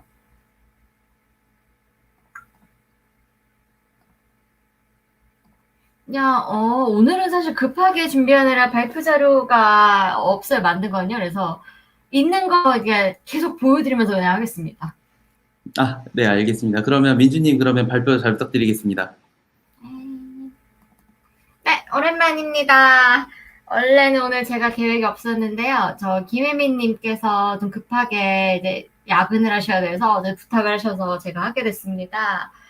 저는 심지어 지금 회식을 하고 지금 심지어 한잔하고 와서 지금 급하게 하는 점 조금 양해 부탁드립니다. 네. 웃으면 감사합니다. 저 그동안 머리도 염색했습니다. 애쉬카키 했는데 잘 어울리는지 모르겠네요. 네, 그래서 이제 급하게 뭘 할 수 있을까 고민을 했다가 사실 딱 정말 지난달 딱 이맘때쯤에 제가 해외 봉사를 비대면으로 했었어요. 그래서 혹시라도 그러니까 외국 해외 봉사나 아니면은 더 나아가서 혹시 국제기구 같은데 관심이 있으신 분들을 위해서 제가 했던 점 최대한 그러니까 PPT 딱 예쁘게 준비는 못했지만 대신에 더욱더 나을 것으로 최대한 오늘 속된 말로 대방출을 하고 가도록 하겠습니다. 머리색 예뻐요. 감사합니다. 뿌듯하네요. 61,000원짜리입니다. 그래서 저는 원래부터 그 외국이나 아니면은 또 해외 봉사 이런 데 관심이 많았어요. 저 언젠가 꼭 코이카 가고 싶어서 지금 코로나 때문에 지금 봉사활동 중지됐지만 다시 재개되길 기다리고 있고요. 이제 조만간 해외 봉사 재파견 발표한다고 하는데 이제 코이카 쪽 공지사항 같은 거 참고하시면 도움이 될 것 같습니다. 그래서 저 같은 경우는 먼저 페북에 코이카 같은 그 페이지를 많이 구독을 하고 있었어요. 그 페이지에 월드프렌즈 ICD 봉사단 그 홍보가 떠서 들어가 봤더니 제가 지원했던 게 화면 보이시죠? 제가 지원했던 게 이 공고였어요. 그래서 정말 원래 코로나만 아니었다면 저도 제 여권 딱 들고 해외로 나가서 아예 넉넉하게 하나 정도 있다고 왔을 텐데 코로나 때문에 그럴 수가 없어서 대신에 줌을 통해서 이제 비대면으로 이제 교육을 할 수 있게 하더라고요. 그래서 저는 정말 그냥 처음에는 그러니까 하고 싶다라는 의욕만 가지고 시작하는데 이 봉사당의 가장 큰 문제점은 이제 봉사단이잖아요. 즉 팀이라는 얘기입니다. 그러니까 나만 의욕이 있다고 되는 게 아니라 무조건 4인 1팀이었던 거예요. 그래서 저는 그러니까 네이버에 이제 스펙업 카페에 들어가봤더니 마침 팀원을 구하시는 분이 계시더라고요. 그래서 얼른 저도 하고 싶다고 말씀을 드렸더니 되게 저는 정말 상상도 못했는데 드림팀이 꾸려졌던 거예요. 그래서 저희 팀은 이제 마지막으로, 그러니까 최종적으로는 5명이서 한 팀을 꾸렸는데, 처음에 원래 4팀이었는데, 4명짜리 팀이었는데, 그 팀장이, 결국 팀장이 되신 분은, 이미 해외 봉사를 몇 번 해보신 분이셨던 거예요. 이제 코이카에서 개인을 이제 파견하는 그 해외 봉사 활동이 있는데, 이미 그거를 한 2번 정도 다녀오신 분이셨고, 또 그분 외에 다른 기획자분도 이미 우즈베키스탄에 해외 봉사를 다녀왔던 분이셨던 거예요. 그래서 이제 4명이 꾸려졌고, 그리고 그 중에 한 명이, 그러니까 개인 사정으로 빠질 수도 있다고 해서 급하게 한 분을 더 모셔왔는데, 결국에는 그 급한 개인 사정이 해결이 되셔서, 원래는 4명이 기본인데, 이제 한 명 더 껴서 5명이서 결국 한 배를 타고 가게 되었습니다. 그래서 저희는 정말 운이 좋게도 팀장님이 이미 한 2-3번 경험이 있으셨고, 그래서 이미 RCD 봉사단 운영하는 데가 그 니아라고 한국정보화진흥원인데, 이제 그쪽이랑 이미 좀 안면이 있으신 분이셨어요. 그래서 내부 사정도 어느 정도 아시고 하다 보니까 굉장히 그러니까 앞에서 잘 이끌어 주셨는데, 원래 저는 사실은 요즘 동남아가 굉장히 뜨고 있잖아요. 그래서 저는 원래 처음에는 베트남을 지망했었어요. 이제 팁을 하나 드리자면 해외 봉사 생각하시는 분들은 내가 베트남에 가고 싶다. 우즈베키스탄에 가고 싶다.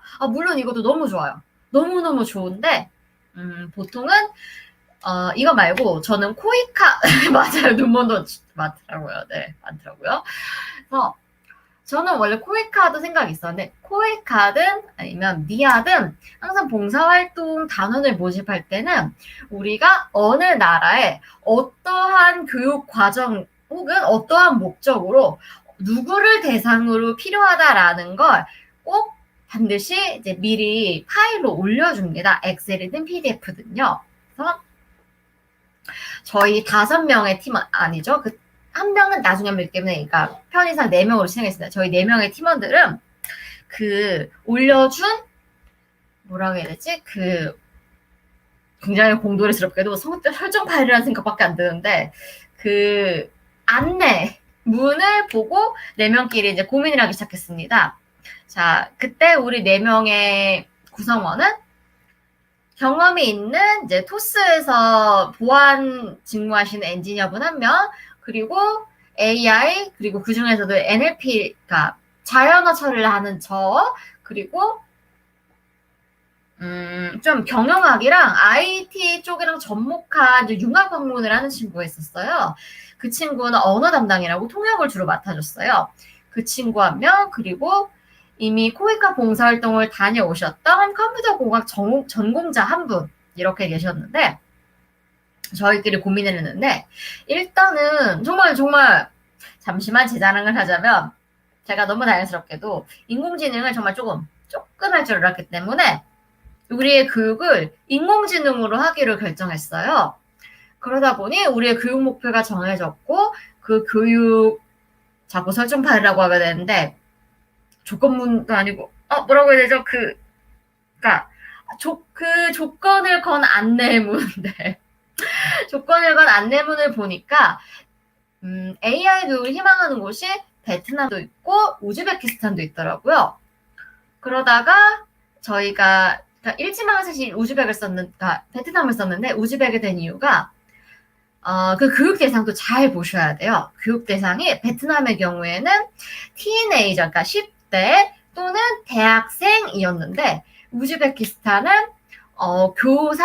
교수 혹은 강사 혹은 대학원 학생들까지 포함을 하고 있더라고요. 그래서 우리가 원한다고 갈 수 있는 게 아니라 한국정보화진흥원이나 아니면 코이카 측에서 판단하기에 더 이제 현지의 국가와 맞는 인재라고 생각되면 우리의 지망보다 이제 더 나중 지망으로 우리를 보내는 경우가 있습니다. 실제로 제 친구는 컴퓨터랑 행정학을 복수 전공하는 학사였어요. 네, 맞습니다. 공고문이 안 내서 정말 만드신 표현입니다. 네, 저게 생각이 안 났습니다. 모집 요강 저것도 맞습니다. 저게 정말 지금 생각이 안 났었어요. 감사합니다. 저보다 먼저 베트남의 코에카를 다녀온 제 친구는 원래 컴퓨터랑 행정학을 복수 전공했는데 컴퓨터학을 전공했었고 굉장히 그 봉사활동에 대한 그 계획이 뚜렷했어요. 그래서 베트남으로 보냈는데 이제 베트남에 그 봉사활동을 해야 되는 대상은 대학교의 학생들이었던 거예요. 그래서 그 친구도 굉장히 처음에 부담스러워했던 기억이 납니다. 그래서 우리가 원하는 지망대로 이제 갈 수가 없다는 점은 조금 참고할 만한 내용이고요. 그러다 보니까 최대한 우리의, 그러니까 속된 말로, 정말 속된 말로 우리의 입맛대로 가고 싶다면 그 봉사활동 주최직을 조금 설득을 할 필요는 있습니다. 우리가 이런 이유 때문에 베트남에 가야 한다. 던가 뭐 이런 이유 때문에 우즈벡에 가야 한다던가 조금 설득할 필요는 있어서 사실 기술만 맞아도 공교리인 저로서는 약간의 협상력을 배울 수 있는 좋은 기회였던 것 같습니다. 그래서 우리는 열심히 이제 기획서와 교육 계획서를 써서 제출을 했는데 당초에 저희 계획은 원래 우즈벡에서 대학생을 대상으로 교육을 하는 줄 알고 파이썬 교육을 할 생각이었어요. 그리고 물론 이 교육을 준비할 때 교육 기획서에는 아주 간략한 교육 커리큘럼과 교재를 무엇을 쓸지 하는 내용도 들어갑니다. 이 교재 같은 경우는 아무래도 번역을 할 필요가 없는 원서 아니면 아예 우리가 어떤 번역이든 영문, 영작이든 할 필요가 없는 이미 오픈되어 있는 자료가 좋겠죠. 근데 저는 인터넷에 이미 파이썬 같은 경우는 공개되어 있는 수업 자료도 많고 해서 그 수업 자료 괜찮은 거 몇 개를 이제 링크를 적어서 그 봉사 주최기관에 보냈었습니다. 그런데 저희를 배정한 것은 우즈벡의 결론부터 말씀드리면 타슈켄트 IT 대학교였어요. 그래서 저희는 원래 기획서는 파이썬을 교육하겠다고 냈지만 갑자기 정말 갑작스럽게 AI 교육을 했어야 했던 거고 저희가 교육할 대상은 학생인 줄 알고 사실은 굉장히 나이브하게 준비를 했었는데 그쪽에서 교육받을 대상의 명단을 달라고 해서 받아보니 그 대학교의 교직원, 물론 대학생, 그리고 우즈베키스탄의 농림부의 스태프, 그리고 우즈벡 AI 발전을 도입하고자 하는 IT 부서의 스태프, 그리고 정확한 명칭이 아닌데 우리나라로 치면 한 SK나 KT의 좀 직원 이렇게 거의 한 30-40명이 말 그대로 정말 고위직들 분들이 들어오시게 된 거예요. 이게 무슨 일이에요? 저는 지금 석사 휴학한 학사 나부랭인데 석박사분들 앞에서 주름을 잡게 생겼습니다.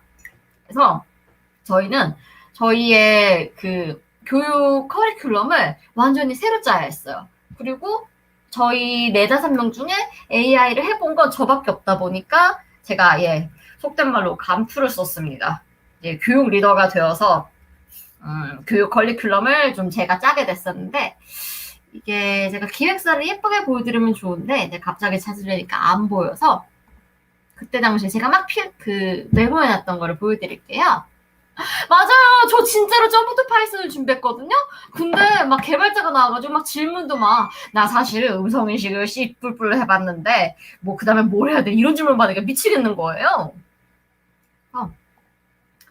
혹시 글씨가 잘 보일지 모르겠지만 잘 보일까요?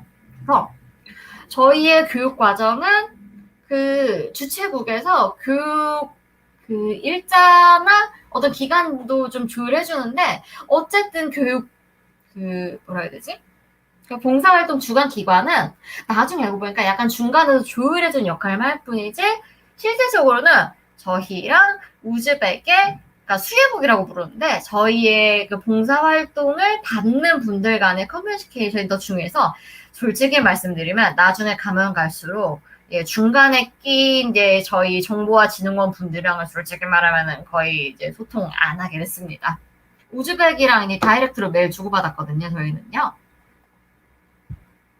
그래서 저희 같은 경우는 딱 일주일, 그러니까 월요일부터 토요일까지를 준비했고, 한 2시간 정도로 중간에 1시간은 교육 혹은 수업, 그리고 나머지 1시간은 좀 추가 자료나 아니면 질문을 받는 시간으로 구성을 했어요. 그래서 8월 9일이 아마 월요일이었을 텐데, 너무너무 지금도 너무 감사한 게, 만약에 이제 해외 봉사 준비하신 분이 계시다면, 특히 저처럼 이제 그 공돌이신 분이 계시다면, 팀원들을 정말 많이 그 움직이도록 하고 많은 도움을 구하세요. 왜냐하면 저는 이미 코드 디벨로퍼 덕분에 한국어로 발표한 경험이 좀 있어서 그것만 믿고 준비를 했었는데 외국어로 말하는 것도 다르더라고요.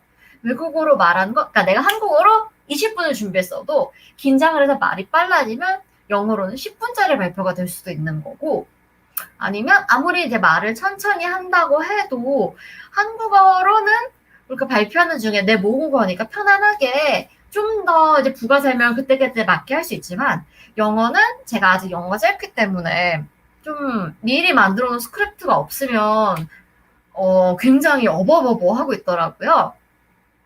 그래서 저희는 너무 감사하게도 팀원들이 저한테 너무 교육자료 만드는 그러니까 자꾸 공돌이스러운 말밖에 생각이 안 나는데 가중치가 너무 쏠리는 걸 조금 부담을 덜어주기 위해서 다른 팀원들이 그러니까 첫날 뒷날 조금 준비를 해준 게, 첫날의 오리엔테이션은 이제 그들이 따로 어떤 수업 자료를 준비해 온다거나 그들의 이제 직업에 대한 썰을 푼다거나 이런 식으로 준비를 해주고, 마지막 날에는 그동안 있었던 수업에 대한 질문을 한 번에 몰아서 답변해주는 식으로 조금 제 짐을 많이 덜어주셨었어요.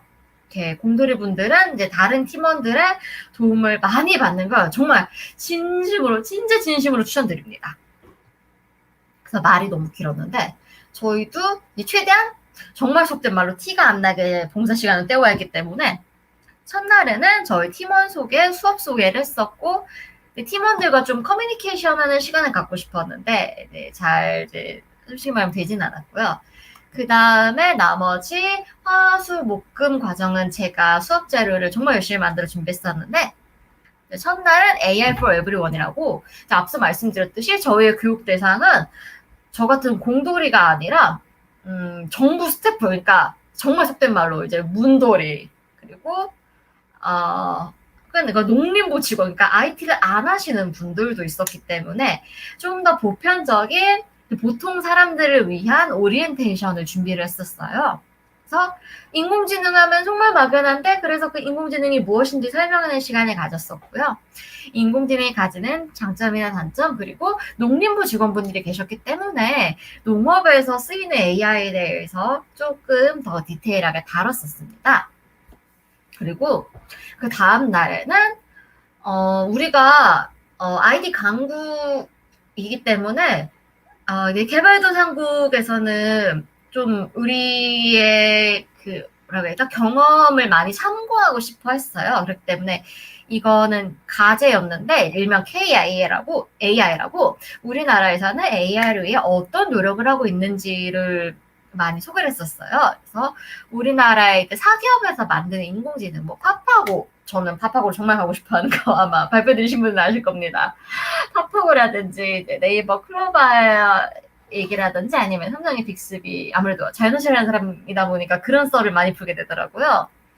그런 이제 사기업의 제품 얘기도 풀었었고, 혹은 우리 정부가 어떤 노력을 하고 있는지도 풀었었고, 이게 조금 그래서 뭘 했다는 거야? 라고 생각할 수 있겠지만 수업 자료도 지금 조금 떠든 다음에 직접 화면 공유를 보여드리겠고, 혹시라도 저희 자료가 필요하신 분이 계시다면 그냥 슬랙방에 요청해 주시면 제가 이제 메일로 보내드리도록 하겠습니다.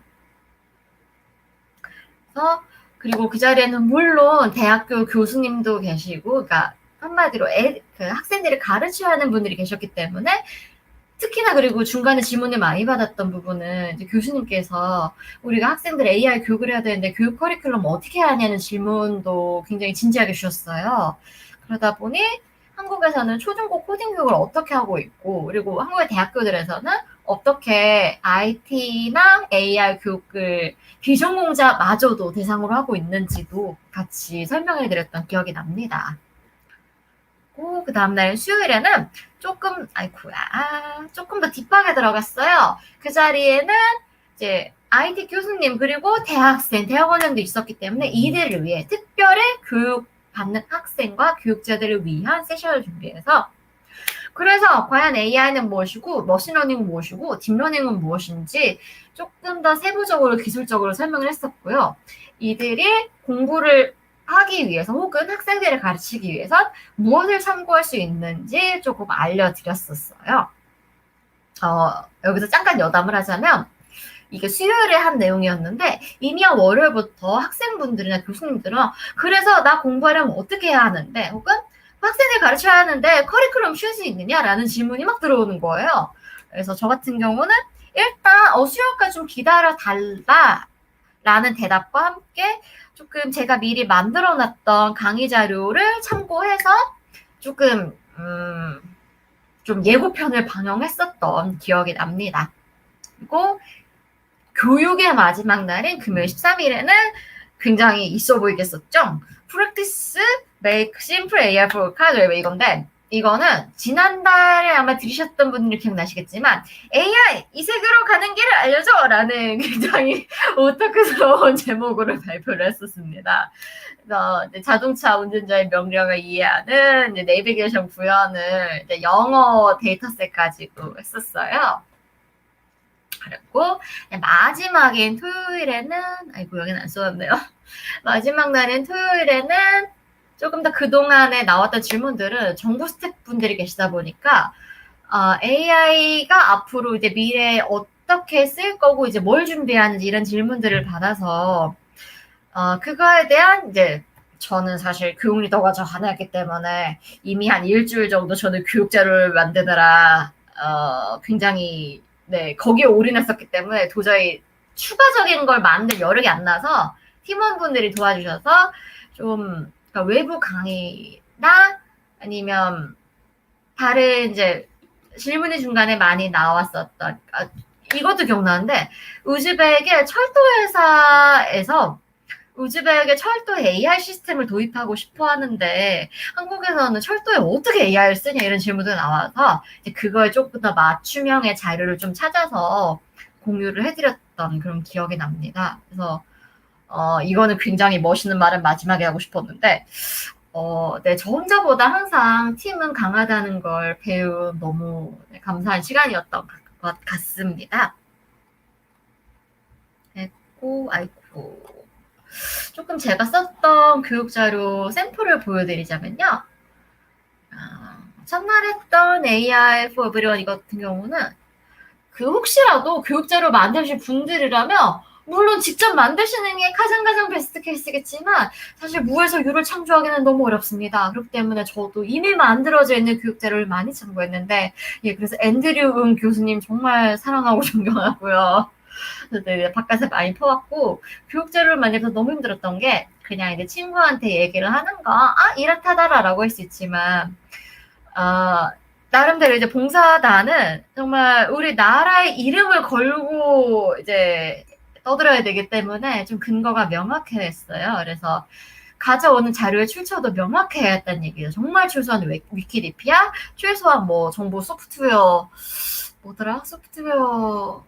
지금 죄송해요. 지금 기억이 안 나는데 아무튼 정부의 최소한 중정부 기관 정도의 자료를 좀 가져와 있기 때문에 교육 자료를 만드는데 굉장히 좀 시간이 걸렸던 기억이 납니다.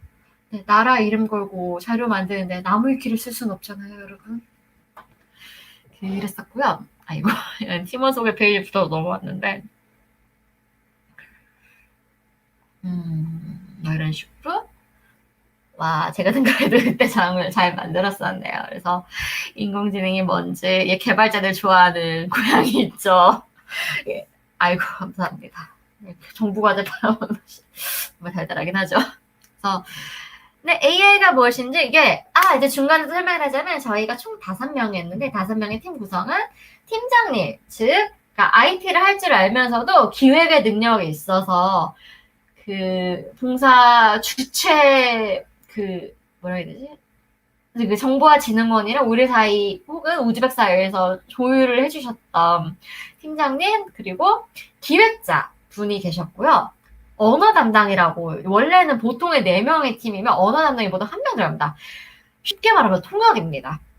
물론 통역도 하지만 이분이 통역인 그 커뮤니케이션을 그러니까 중간에서 오고 가는 일을 정리해주는 역할까지도 병행하기도 합니다. 그래서 이거는 저희 팀장님께 들은 팁인데 만약에 이게 저희가 대면으로 모든 면접과 봉사활동이 진행이 되었다면 대면으로 면접을 봤을 것이고 대면 면접을 볼 때 우선 이제 언어 담당을 정말 아주 속된 말로 그러니까 쪼면서 압박 면접을 할 수가 있대요.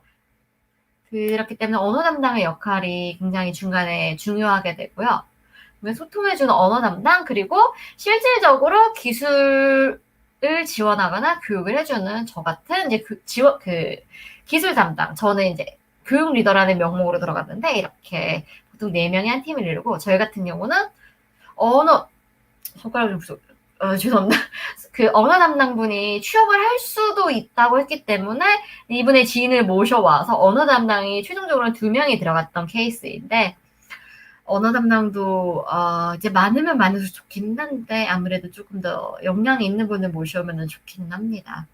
언어 담당분께서는 제가 이 발표 자료가 지금 영어로 물론 됐긴 한데 중간중간 한글이 많아요. 예를 들면 이렇게 밑에 보시면은 저는 초기에 발표 스크립트를 이미 한국어로 다 짜놨고 이거 언어 담당분께 토스를 해드리면 언어 담당분이 영어로 번역을 해주셨어요. 구어체로요.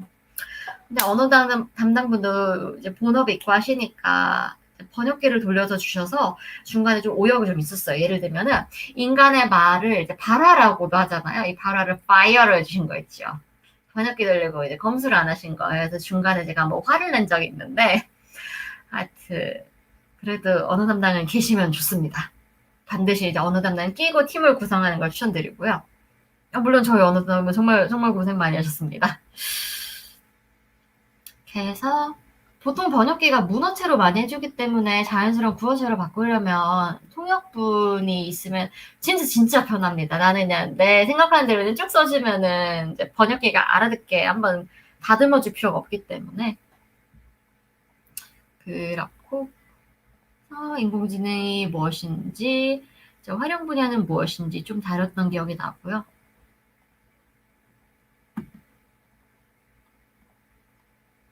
인공지능의 장점 단점인데 바이어스 나오는 거 보니까 단점 얘기했었네요. 뭐 백인 얼굴을 더 잘 구별한다던가 뭐 딥페이크 막 이런 것도 있었고요.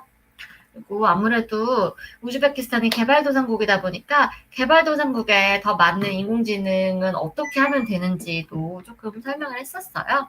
이 부분은 이제 앤드류 교수님의 AI for Everyone 강의에서 좀 따왔고요. 이거는 농림부 직원이 계셨기 때문에 좀 농업에 해당하는 부분 영어로 된 기사에서 좀 가져다 썼고요. 요만한 팁을 조금 드리자면 이미 영어로 되어 있는 자료를 긁어오면 언어 담당도 저도 조금 더 수월하긴 합니다. 이렇게 첫날 교육했었고 두 번째 날이 이제 KAI였죠. 그래서 우리나라의 인공지능에 대해서 좀 소개했었고요. 결론부터 말하면 이거였네요. 정부 차원에서 인공지능 발전이 어떤 걸 할 수 있었는지였고요.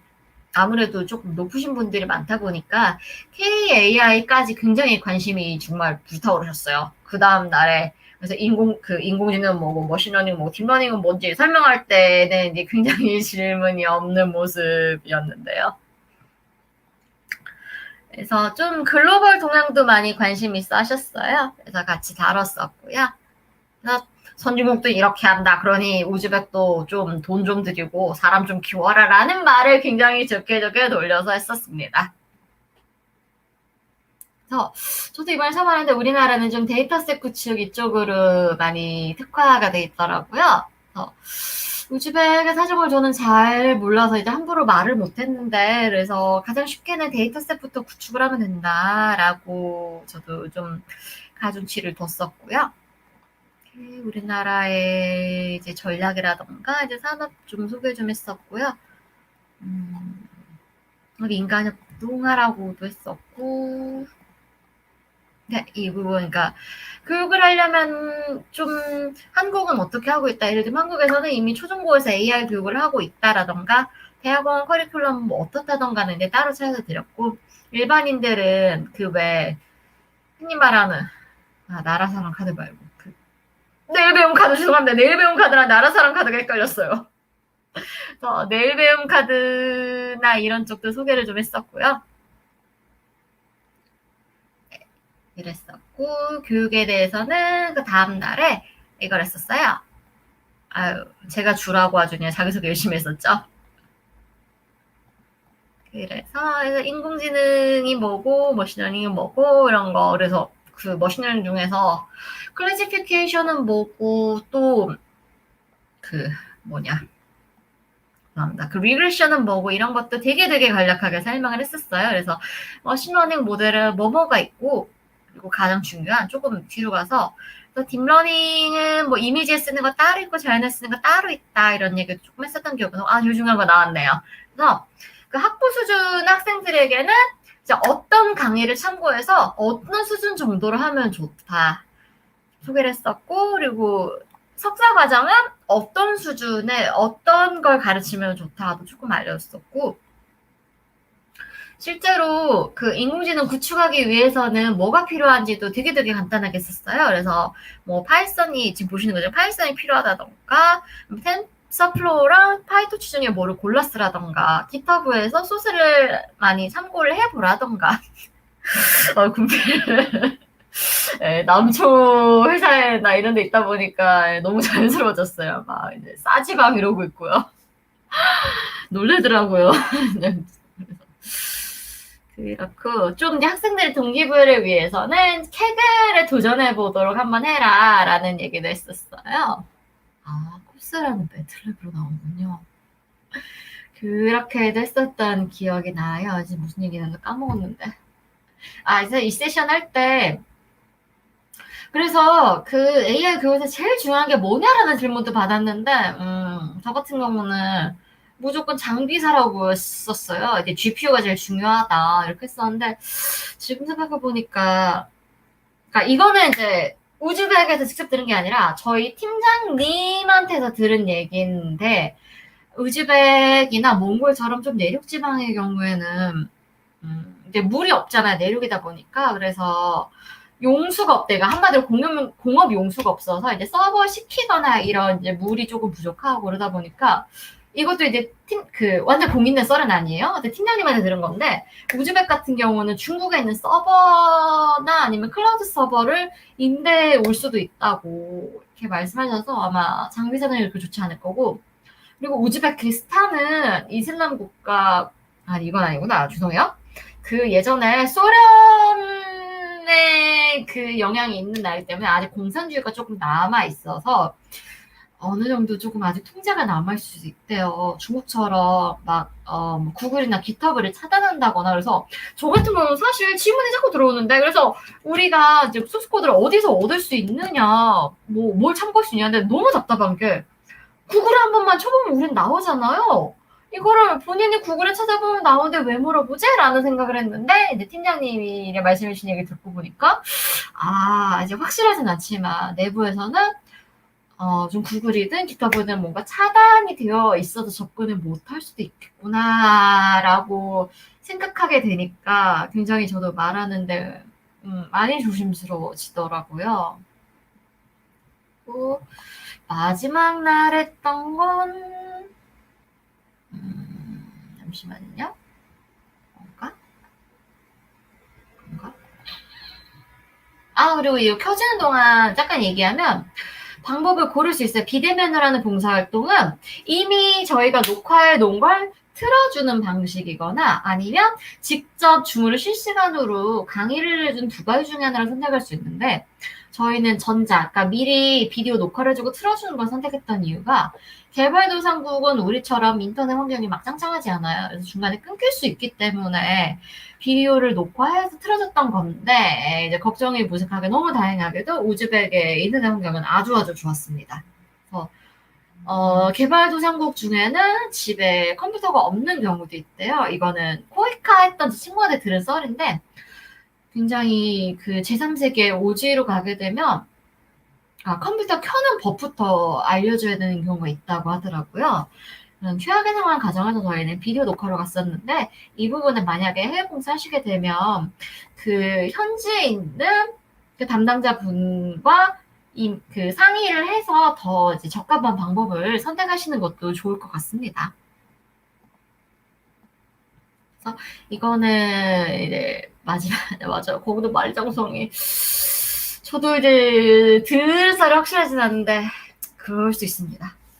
아우 스탄들은 인터컴을 있군요. 그래요.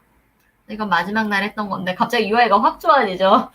그 파워포인트 업데이트해서 그랬습니다. 그래서 우리가 인공지능을 만들려면 어떻게 해야 하느냐 막 했었고 한번 이제 AI 이 세계로 가는 길 알려줘를 이제 영어판으로 보여드리고 이제 마지막에 그래서 AI 하려면 뭐가 필요하다 이렇게 간단하게 설명을 했었어요. 아 맞아 한국도 얼마 전까지 개두고 있고 선진국 반회로 올라온 지 정말 얼마 안 됐죠. 총 AI는 4가지가 필요하다.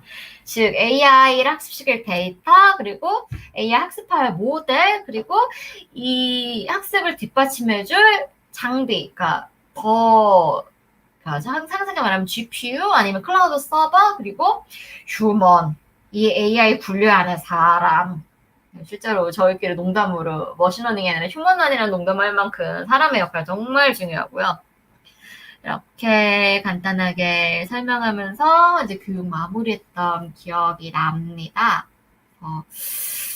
이 모든 교육 자료들은 슬랙방에 혹시 요청해 주시면, 그러니까 메일 주소로 함께 요청해 주시면 제가 공유해 드릴게요. 어차피 제가 만든 거라서 저작권도 저한테 있습니다. 안마를 뿌리는 거 제 마음이란 얘기죠. 그렇고, 제가 썰을 다 풀었는지 모르겠네요. 물론 제가 한 일주일간 속된 말로 제가 갈아 넣으면서 강의 자료를 이만큼 만들었었는데, 그래도 영어로 말하다 보니까 한국어랑 말하랑 다르게 굉장히, 그러니까 한국어로는 40분을 분량을 만들었는데, 영어로 하니까 20-30분밖에 안 되더라고요. 그래서 좀 추가로 유튜브 같은 데 있는, 그러니까 이미 남들이 만들어 놓은 발표 자료 같은 걸 많이 이제 그냥 틀어주는 방식을 택했었고요. 그래서 만약에 해외 봉사하실 분들이 있다면 저처럼 처음부터 끝까지 만드시는 게 아니라 적당히 외부 자료 참고하시는 거 진짜 강력하게 추천드립니다. 진짜 혼자 만들려면은 저는 그 당시에 백수였기에 망정이지 굉장히 시간과 노력이 많이 듭니다. 특히 출처가 명확하게 되기 때문에 좀 시간이랑 노력이 굉장히 많이 들었었던 기억이 납니다. 이거를 하고 뭔가 되게 뿌듯했어요. 되게 그러니까 우리나라 이름 걸고 하는 거다 보니까 약간 좀 뭐라고 해야 되지? 국위선양감이 이제 국위선양하는 기분마저도 들었었고 굉장히 정말 저는 이제 석사 한 1년 했기 때문에 아는 게 정말 요만큼인데 그래도 뭔가 알릴 수 있다는 게 너무 뿌듯했고 이제 혼자서도 더 이제 공부 열심히 해야겠다라고 느꼈던 시간이기도 했고 사실 사람은 여러분 물질이 제일 중요하잖아요. 그래서 이거 하면은 지원금을 줍니다. 이제 4명의 한 팀 기준으로 총 이제 80만 원 정도 지원금이 나왔는데 저희 같은 경우는 그냥 5명이서 이제 속된 말로 N빵을 했습니다. 그래서 16만 원씩 각자 계좌로 받았고요. 근데 그 80만 원 중에는 이제 줌 유료 구매비나 아니면 혹은 만약에 저희가 하드웨어를 했다면 아두이노 이런 걸 샀을 수도 있겠죠. 이런 기기 구매비도 이제 포함됐던 기억이 나는데 저희는 줌 말고 따로 돈 썼던 게 없어서 16만 원씩 이제 굉장히 사이좋게 나눠 가졌고요. 저도 잊고 살고 있었는데 이렇게 보시면은 원래는 그 해외로 파견을 나갔으면 이 단복을 아마 입고 갔을 것 같은데 잘 나가지는 못했고 대신에 이렇게 그 진흥원 글자랑 로고랑 박힌 아이고야 이거 아니네. 죄송해요. 그거를 옷이랑 가방이랑 모자를 네, 그 택배로 보내주시더라고요. 그래서 예, 생각보다 비싼 거 보내주셔서 놀랐습니다. 가격 보고요. 그래서 그 바람막이랑 막 반팔티랑 모자랑 백팩도 막 10만 원 넘는 거더라고요. 막 이제 보내주셔서 예, 저거 받으니까 조합이 너무 많이 뿌듯하더라고요. 그래서 해외 봉사 한 번쯤 하실 기회가 있다면 해보시길 추천드리고요. 근데 팀이라서 부담스러우시면 어떻게 취업 카페라든지 아니면 그 저 봉사활동 주최하는 곳에서 아예 따로 그 팀원 구하는 게시판이 있어요. 어디지? 아, 있다. 이거 함께 가요 보시면은 같이 갈 팀원 모집하는 글도 막 올려요. 이런 거 그냥 혼자라고 딴 갈 사람이 없다고 포기하지 마시고 한번 이제 지원해 보시길 네, 추천드리고요. 저는 이거에서 굉장히 뿌듯했었고 저는 개인적으로 기계 번역 연구하는 사람으로서 영어로 하루에 한두 시간씩 얘기하는 건 굉장히 개인적으로 너무너무 좋은 경험이었습니다. 그래서 이게 마무리 어떻게 될지 모르겠는데 해외봉사 활동 특히나 비대면으로는 집에서 할 수 있으니까 한 번쯤 해보시길 추천드리고 할 때 절대로 본인이 처음부터 끝까지 만드시지 마시고 외부 자료 많이 활용하시고요. 팀장이나 기획자들 좀 많이 일하게 만드시고요. 그리고 보내주는 백팩이 10만 원이 넘습니다. 이거는 여담이고 그리고 봉사활동 확인서 나중에 나오거든요. 저도 나와요. 그래서 지문을 밝을 수 있는데 지문을 밝을까 하면 이제 받을 수 있고요. 그래서 나름대로 내 스펙도 생기는 거잖아요. 봉사활동 스펙 보고 여러모로 굉장히 좋은 경험이고 뭐 인맥도 생기고 해서 네, 저는 이렇게 굉장히 처음 해보는 해외 봉사활동이었는데 좋은 경험으로 저희 팀원들 좋은 팀원들 덕분에 이제 마무리했었습니다. 네, 교육자료 혹시 참고하시려고 필요하시면 이제 세게 남겨주시면 이제 공유드리겠고요. 네, 마무리를 갑자기 해야 되니까 어떻게 할지 모르겠는데, 네, 들어주셔서 감사합니다. 저는 이렇게 너무 좋은 경험 했었습니다. 감사합니다. 네, 발표 감사합니다. 한 20초나, 30초 정도 텀을 두시고 이제 질문이 올라오면은 그거에 대해서 좀 답변을 좀 부탁드릴게요.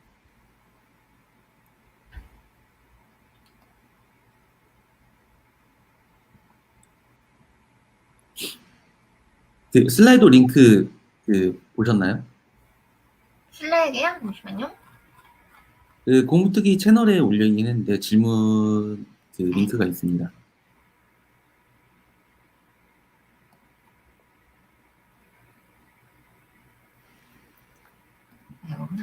해외 봉사를 결심한 계기가 있을까요?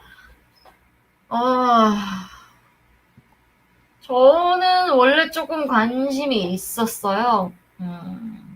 그냥 어을 갔는데 이제 같은 어학원 친구 중에는 막 내전 때문에 어쩔 수 없이 약간 뭐라고 해야 되지? 도망치듯이 온 경우도 있고 해서 좀 아무래도 이제 내 친구의 일을 하고 생각하니까 더 도와주고 싶더라고요. 그래서 좀 더 내가 할 수 있다면 더 도와주고 싶고 조금 더 공정하게 기회 주고 싶고 막 그랬었고 이런 뭔가 굉장히 숭고해 보이는 뜻보다도 그냥 저 자체가 새로운 세상 되게 궁금해하고 좀 자유롭게 살고 싶고 그래서 약간 좀 외국 살고 싶은 마음 그런 철없는 마음도 좀 있습니다. AI 관련해 기타 코딩 관련된 봉사도 있나요? 이미 아마 우리나라에 좀 있을 거예요. 저도 간간히가 아니라 지금 말 텐데 우리나라에도 이미 코딩 봉사는 좀 있어요. 그래서 아마 찾아보시면 어렵지 않게 찾으실 수 있을 거고요. 약간 정치를 좀 빠지자면 지금 국민의힘 이준석 대표분도 초창기에는 그 학생들 그 IT 교육하시는 봉사활동 아마 하셨던 걸로 알고 있습니다. 저도 사실은 그분 때문에 아 저런 봉사도 있구나 알게 됐었어요. 지금도 그분이 하시는지 모르겠지만 지금도 저도 사실 하고 싶은데 예, 현생이 바빠서 못 하고 있습니다. 좋은 기회 있으면 저도 함께 하고 싶네요.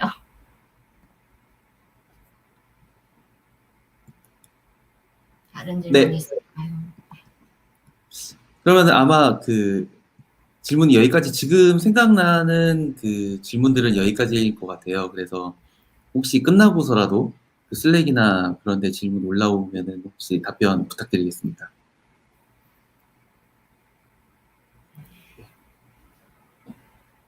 네, 그러면 진행하겠습니다.